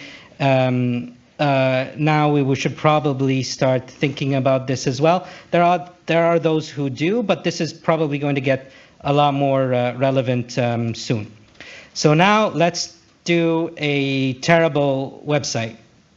I used to work at Expedia, and but so I know a little bit about travel and so forth. So what I'm going to do is say, all right, this is really useful. Expedia now has a chatbot. So why don't we write a simple chatbot based on Expedia, just a travel website, okay? The first thing I'm going to do is create a bunch of fake records. Full disclosure, I told ChatGPT, pretend you're Bart Simpson pranking Mo in the bar and just give some very, very funny names for people and addresses and so on. And so, yeah, you basically create a table. So you have people like Normally Rude, Phil McCracken, Rusty Carr, and so forth, Terry Bull, Penny Chase, blah, blah, blah. And cities like Oklahoma or Tigerwood and so forth. Yes, I am a very, very juvenile human being. I apologize. But I care about your data privacy, and so I've created synthetic data. That's my excuse. All right, so what's next? So now that we have this data, we'll take every single record and embed it. So we'll generate the embeddings for every single flight. So once it loads, I'll just show you the table a little bit because I glanced through it real quick. Okay, so Rusty Car, for example, there's the address. there's the flight, there's the destination, and there's the departure time, and there's the encoding related to it. So the next thing we're going to do is the cosine similarity. So we'll do a search with related it. So I want a flight from Hell, Michigan. I'll be impressed if that's actually a real location, but in any case, now we put it all together just like we did with the security search. And I will basically ask a simple question. So first of all, can someone tell me what's wrong with this chatbot as is right now? No? Sam? So I'm just going to put here, give me the name of a passenger, first name, last name, that is traveling to Florida. And this person is traveling to Florida. We did not restrict it at all. We just gave it all the data and all the records. And so you might leave it to prompt injection. You shouldn't leave the large language model to decide what to show, right? So you should restrict it. So how would you restrict it?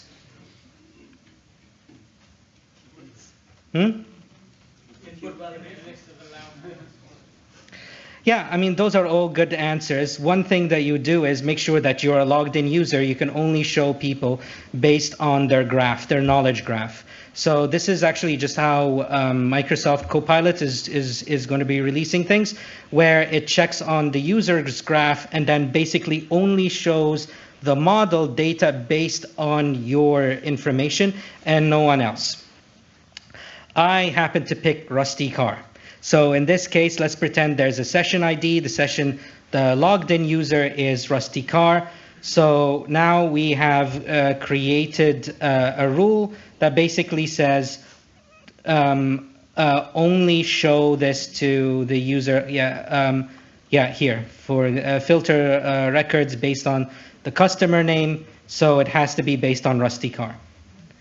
So down here, I'm just gonna cheat and take my part. Okay.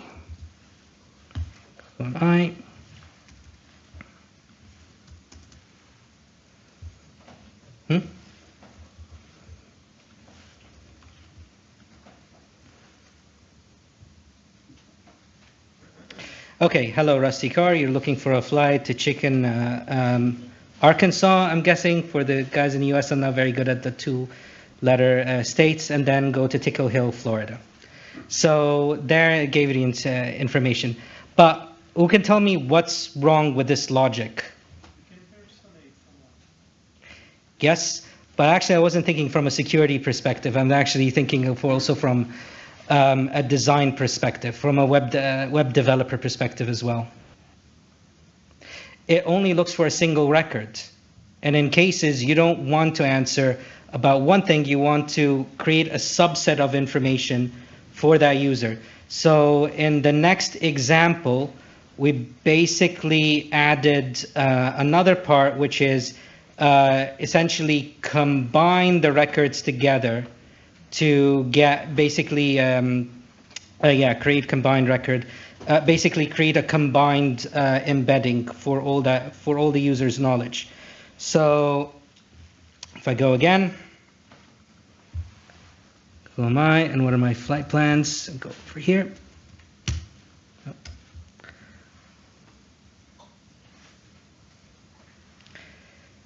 About your incoming flights. What are my previous flights?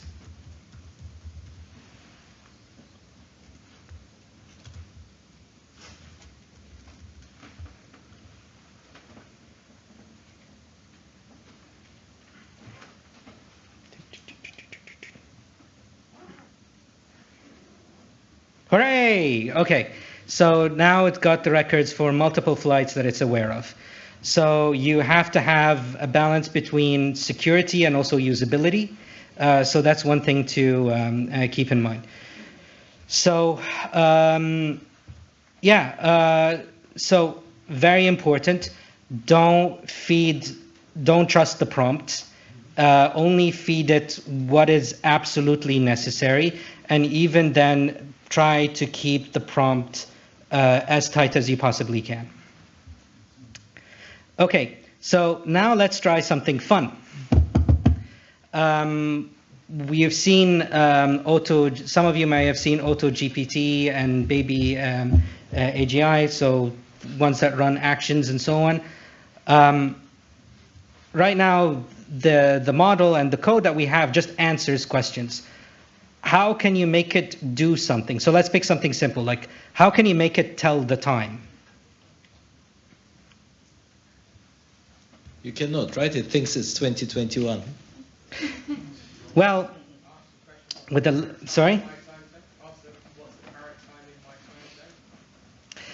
It won't be able to do that, unfortunately, but there is a little bit. So with, I think, Baby AGI, the way it works is that you tell it to do something and the prompt will create a JSON file, and then the code will take the JSON and then tries to run it and then feed it back into each other. But there's another way. So how many of you use Echo or Google Assistant? Okay. Good. I know my audience, so thank you for. But the Alexa, give me some time. Yeah. How do you ask for time from the language model, for which time ended in October 2021? Well, you can do that, but where I was going with this is like with with natural language processing, and there's more to life than large language models, right? So what you should do is basically use the right models for the right things. There's natural language processing and large language understanding, and these algorithms are very good at taking text and doing an action. So we're going to use Spacey that will take a user input and tell the time. The good thing about large language models, though, is that they're fuzzy. They can take an imperfect prompt and kind of answer and give you something useful. But large language NLPs and NLUs, they need to be a little bit specific. So here I did something a little bit different. I basically used an NLU which can tell you the time and tell you the time in a location, but only a specific country, not a city. So if you tell it what's the time in Paris, it was I don't know what you're talking about. But what you can do is use the power of a large language model, and you tell it you're a helpful assistant, help an NLU to understand the user input, delimited by 3 backticks. The objective is to respond with a text that an NLU can process, and it responds with queries that understand time zones based on countries. If the user is asking for a region, a town, or a city, then include the country as well. So in the bottom here, we're going to ask what is the time in Cairo. And what's going to be sent to the NLU is the user is asking for the current time in Cairo, which is a city in Egypt. And then it will give you the time. So I'll go here and then change it to Paris, and very likely it will embarrass me in front of 200 security engineers, or will it? Okay, I'll give it France, I'll give the answer. All right, good. So that's a way of giving action. So now you can build a little bit more interactive tools. Now, I made a more complicated thing, but I'm just going to skip through it. Now this has multiple conditions. Tell the time, tell the weather, do some calculations, do some conversions, and you can now use the model to try to figure it out or try to be helpful. All right, so we're now on to section 2. How much time do I have, Sam? 15 minutes. Really? Okay, that's fine. All right, so this is a helpful way of thinking about how you decide like your security use cases. So it's good in a couple of things. It can summarize stuff. It can expand on stuff. So write large essays. It can inference. It can make sense of something. And then it can transform something. You give it some code or a review, and then it will transform it into something else. So what you want to do is take a really large table of all the different types of activities, and then you create a table off of that. If you look at the bottom here, this was a large generated table of what might be possible based on those different use cases as well. So the first one, obviously, I am very opinionated on this. This is one of the reasons why I work with Spiros on the knowledge base. You use the InfoSec knowledge base, think about your own internal policies, and if you ask a question, then you'll get an answer from the users. The second one is building large knowledge bases. So imagine if you want to build something. So I have code where I basically said, here are all the different programming languages, or the top 10 programming languages. Here are the top CWEs, the types of bugs. Write me an example, write me a vulnerable example, write me a remediation, write me a code QL rule for each of those, and write me a SEMGREP rule. It will take a very long time for like a team to be able to do this. It did it in an hour. And so I could have given it a language that doesn't exist. I could have also given it a CWE doesn't exist. What's important is that you can use it in order to at least really quickly draft something, and then you sort of work on it. Otherwise, it will save you an incredible amount of time. On static code analysis, this is something that I chose not to publish because you don't want to necessarily do auto remediation, but what you can look at is give the users a lot more rich information about a vulnerability. You can give the vulnerability, where the code snippet is, and then possible remediation items. When I did it, it actually did a couple of things that weren't so great. It removed lines of code where it shouldn't have. So if you have a Lambda, for example, and you delete it, obviously the code would not work. It added some things like DOM purify. If it's a DOM-based XSS, that's a good answer. But it just changed the code snippet. It not included at the top. So you can use it at your own risk, but actually from a remediation is quite useful. And then from SecOps, obviously vendors, Google and Microsoft is already like trying to sell things in that area. If you have a SOAR, for example, on top of everything, so you've put all your data together in an investigation, it can be very good at inferring. It's very good at inference. So it's incredibly helpful there. But in conclusion, no one knows how this is going to go. You can't really tell the future. Those are a couple of places I'm personally interested in. And for you, I'd recommend also just going through the table here and just think where things are useful. Didar actually had a great idea this morning where it says, you know, all those annoying third-party questionnaires, well, she didn't use the word annoying, but they're a lot, right? But we have the information. We know like how our systems work. You can then just create the embeddings, and then whenever you get a new question, you can answer it based on the information you have, and then you can edit it. And that can save you lots of time and effort. I can see some of you grinning here, so maybe that comes close to home. How much time? You're still good. Okay, great. All right, so some of the bad things. So first of all, it's going to be very hard to tell what is real on the internet, if it isn't already. So we're going to have to really think about how, for example, sites show it's human-generated content, human or bot edited content.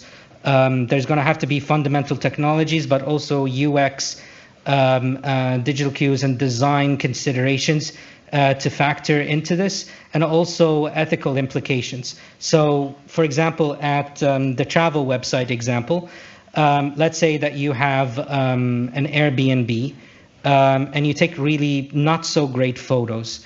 What if you can now edit the machine learning model can edit the photos to make it great, to be in the right angle, to be in the right frame, to be a little bit more complete? What is the ethical thing? What is false advertising? What if you just embellish it to make it a lot more nicer than it actually is? Where do you draw the line? So a lot of these things are going to happen, but for security, it's gonna impact fraud a lot, like a lot. I've seen, for example, you take 30 minutes of somebody talking. I'm glad I've done this, Sam, right now. And then they can mimic your voice. And there's a couple of minutes video here of someone, actually it's in the appendix, of somebody doing exactly that in a phishing attack on 60 Minutes. And you can see here Spotify is already ejecting thousands of AI-made songs and so forth. The future is here, so it's gonna be fun. They're also it's gonna be a lot easier for malware the developers. Although for experts it might not necessarily be that important for now. Jury's out there. Disinformation. So already Wikipedia, for example, is debating on how to deal with misinformation and also content that is generated from AI. I recently discovered a licensing model called Rails, which is responsible AI licensing. And there's various ones over there. So there's a lot of conversations with regards to this. And this is a little bit dark, but now if you talk about deep fakes and cyberbullying and so on, I'm going to just read this to you and translate it to you. This is from an Egyptian girl. Someone asked her out. She said no. And he posted pictures of her. And her mother and parents did not believe her and thought it was her. So she says, Mama, يا ريت تفهميني أنا مش بنت أنا مش البنت دي. Mama, I hope you understand me. This is not me in the photo. أحلفك إن دي متركبة. والله العظيم مش أنا. It's a doctored photo. I swear to God, this is not me. واقسم بالله مش أنا. I swear to God, it's not me. أنا يا ماما بنت صغيرة. I'm a little girl. I don't deserve what is being done to me. أنا جالي اكتئاب جدا. It's giving me a depression really. أنا يا ماما مش قادرة أنا أتخنق. Ma, I can't. This is too much. I'm suffocating. تعبت جدا. I'm really tired. مش أنا ارحمي ارحم عليكم. Just have mercy. I'm really tired.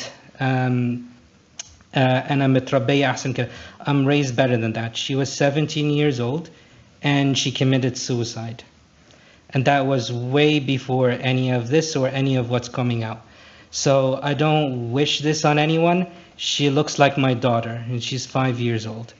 And she actually loves technology. She actually loves watching me play video games. She likes using Google and so forth. I don't think a lot of people are prepared for what might come. And so I'm sorry, it got a little dark. But it's also important to realize like there is a real impact to some of these things. And these are things that we have to think about seriously. And obviously there are things that are impacting organizations. So your users are going to be using ChatGPT and these searches as well. It's just a fact of life. You're going to have to figure out how you're going to allow them to do this, what they're going to be allowed to do, and where. Maybe you have an internal version of it. It's part of the reason why, by the way, I open source this so that we can move way faster than tech companies could, and we can explore and figure things out there. We're going to have to figure out the design of our applications to limit bot activity. We have to think about the APIs. Could we give them general, or would we be very specific to mobile versus web, and for each of them put very specific controls related to them? The reason why I spend so much time at the top of the hour to talk about the web design and so on is we're going to have to talk a lot to our developers on what to do, not all the bad things. So we have the OWASP Top 10, which is for large language models, which is fantastic for understanding what all could go wrong. We actually have to translate it to what are the proactive controls and what will tell developers they can do, and being able to help them discover this world. Then some things on the wider community. So put me on the camp of people that feel that there should be an open source safety model that everyone can use. Because imagine a world where someone creates a large language model, a really good one, but doesn't know a safety model if it's chicken or Tuesday, and just went about his day, and then somebody used it because it has very little restrictions, and other people used to make abusive photos or images and so forth. If there was a copyleft image, there's more of a likelihood that they'd be able to adopt it, use it, and they don't have to think about it. I'm just going to adopt this safety model, and I just don't have to think about these things. And then learn from it, right? We're just starting out. That's one of the reasons why some of these companies saying, look, we're going to talk about this in the open because it's scary. It's getting a little bit scary, but not too much. But this is really the right time to talk and think about it.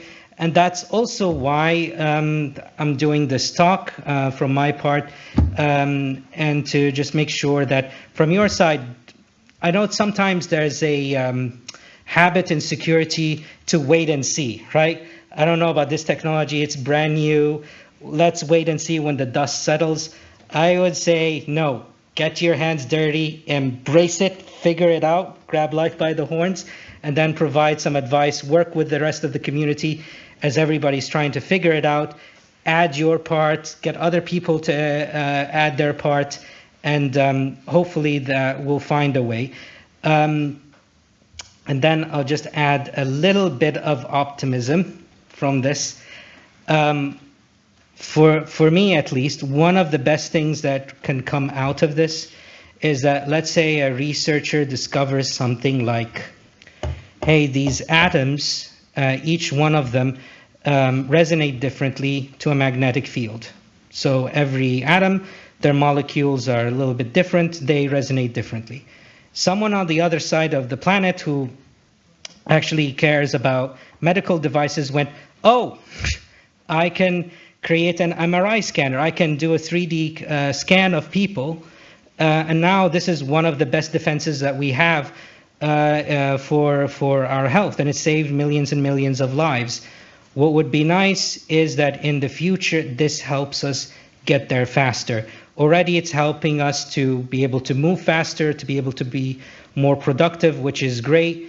Getting more of those technologies together that we're able to embrace and build things faster is something that I'm sort of looking forward in the future. It also can be good for surveillance and autocracies. So it also depends on what we build and how responsible we are with this.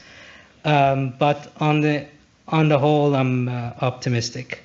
So with that, if you have been, thank you for listening. Thank you very much. Thank you, Sherif. You actually still had 2 minutes, but that means we have a bit more time for questions. And the first questions which came in actually was for you, Spiros. Someone was asking about your CRE bot, and can it actually audit the source code? No, but we accept pull requests. First, thank you very much for the question, random internet person. It doesn't audit source code, at least not yet, but this is something we can add. We already work with most major AI providers out there, and this is something totally possible. Reach out, open a ticket, and let's see what we can do. Excellent, thanks. Right, questions from the audience?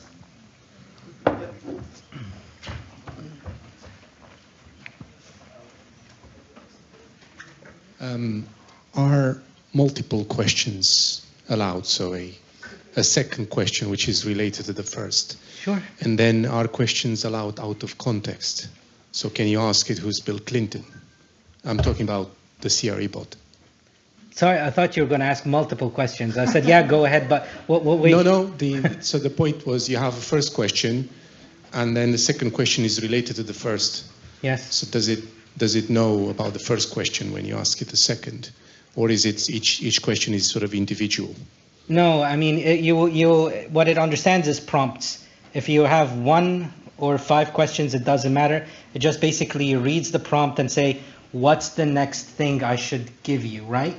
And so, yeah, it should answer multiple questions. All right. And the second is, does it respond out of context?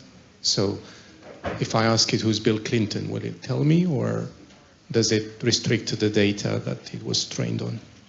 And how did you restrict it? It depends on the temperature and a couple of things. But if you have the temperature higher, then it might hallucinate a little bit more. It depends on how you've designed it as well, because if you do it with embedding and it may not find information there, it might just say, I don't know what you're talking about, or it might just decide to hallucinate. Thank you, that was a really, really good talk. My question is, do you have any insight on the dark web and how they're going to manipulate this for like phishing, whaling, kind of getting private data? I mean, it's going to be awful for us to be protecting in some of the phishing, because you imagine getting a phone call to somebody that sounds like someone you know and saying, hey, can you transfer this money, or I'm lost and I don't know where I'm going, the next Western Union is here, or anything that you can think of, or just sheer scale that it could just generate mass content and also chat with someone. So if an instant messenger is not set up correctly, then it can actually chat with someone. They might actually think they're talking to a real person a lot more likely than they wouldn't have. And can I just add that, you know, these phishing emails we get from the Nigerian prince saying, I want to give you a very large sum of money, and can you please give me your bank details? So recently we found a string of phishing emails which are very, very, very convincing, because obviously people started using ChatGPT for this. So if you train your users to look for poor spelling, bad English, you know, things that shouldn't happen, right? This is now all invalid, because ChatGPT creates 100% convincing emails. Because we recently had an exercise, phishing exercise with a very large company. 10,000 employees clicked on a link, and a phishing link created by ChatGPT. That was just shocking. So you have to be prepared for that. All right, we have one more question there.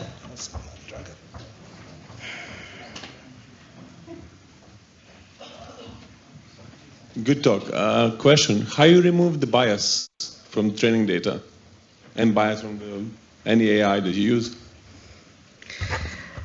So that's a large question.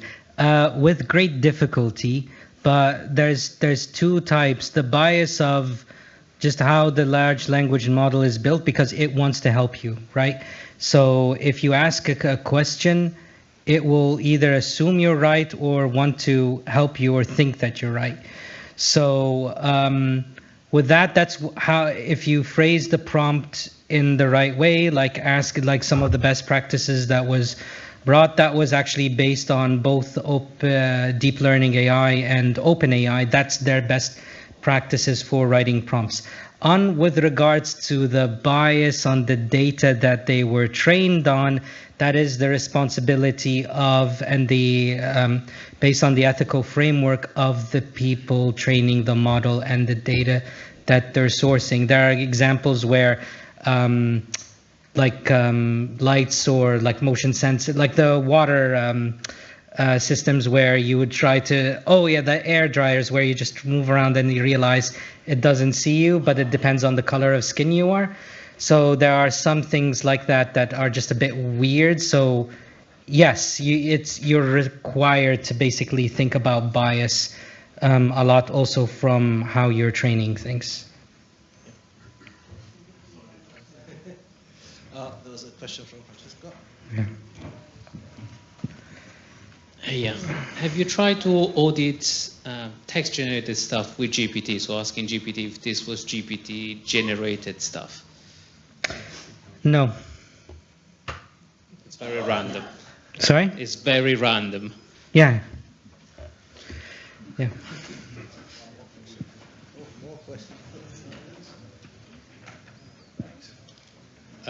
I was wondering, on your use cases, I didn't see a use case for threat modeling using large language models. I wondered if you saw that as a prospective use case at all. I saw that Stride GPT is out there, and I wondered about your thoughts on that. Yeah, and there are members of the team that were looking at it and so on.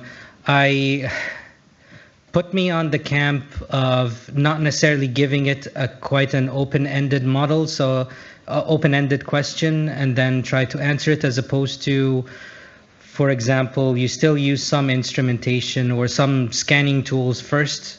I know threat models are a little bit different, but let's say you do areas risk where you actually put in the threat model and then off the back of it do some transforms or ask it to perform its own threat model, look at the answer, and then basically make some inferences rather than just doing it on its own.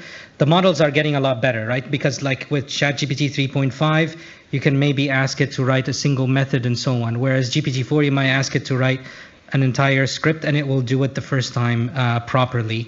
So either it gets better over time and you wait till it's there, or you basically augment it with existing tooling so that it basically gets in the right ballpark a lot better.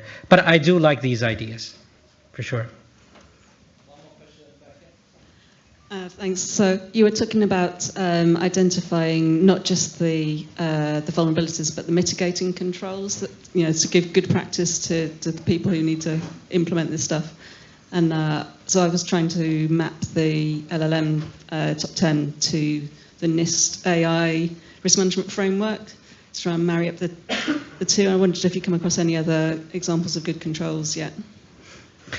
No, because I'll be honest, like the first time I did a POC, it was just like one night late on a Saturday. And then the next weekend, the next week we managed to get Azure. So I then tried to do the Notch. So this stuff, while it's taking me a little bit of time, there were like stops and starts out of hours and things like that to just be able to do this. But I do want to talk to you about this afterwards. Thank you. Someone mentioned threat modeling use cases. Check Diagram GPT. Yeah. Okay. Any more questions?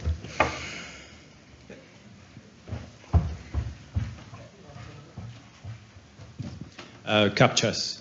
So now they're going to be solvable with the image recognition, right? If someone sends a screenshot into version 4.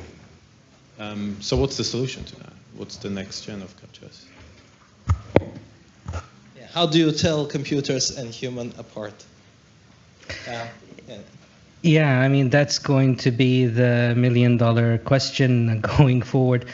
Right now, I mean, if you look at some of the new recaptures from Google and also like Cloudflare, they don't ask for you for an image at all. They just basically look at your activity and behavior, and based on their threat intel data, like how you behave, the browser, the JavaScript and everything, they make an informed decision on whether or not to add additional challenges or not. So it might just be a game of cat and mouse that is just going to be exponentially getting harder and harder. But there are other organizations like Sam Altman, who is the CEO of OpenAI.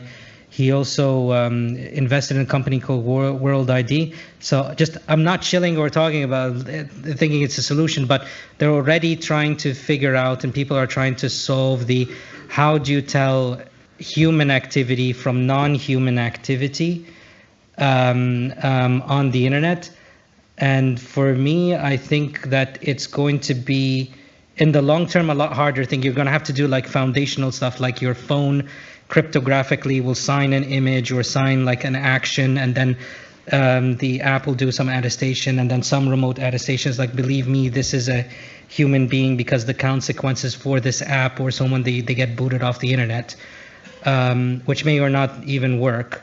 but the shorter term stuff is that you decide what bots should and they should not see, and you just minimize it in a way that you shouldn't. So MTLS is one thing, obviously mutual authentication, passkeys, there's all sorts of stuff that you would design your apps, deep links to verify, like sensitive actions, all these things to do to make life a little bit more painful for a bot to do. So it's going to be in the short term, personally, I think, design considerations there versus AI to solve AI problems. I don't think that's going to be the main solution for it. Right. Any more questions? No? Okay. Thanks so much, Sherif. Thanks Thank for you. amazing.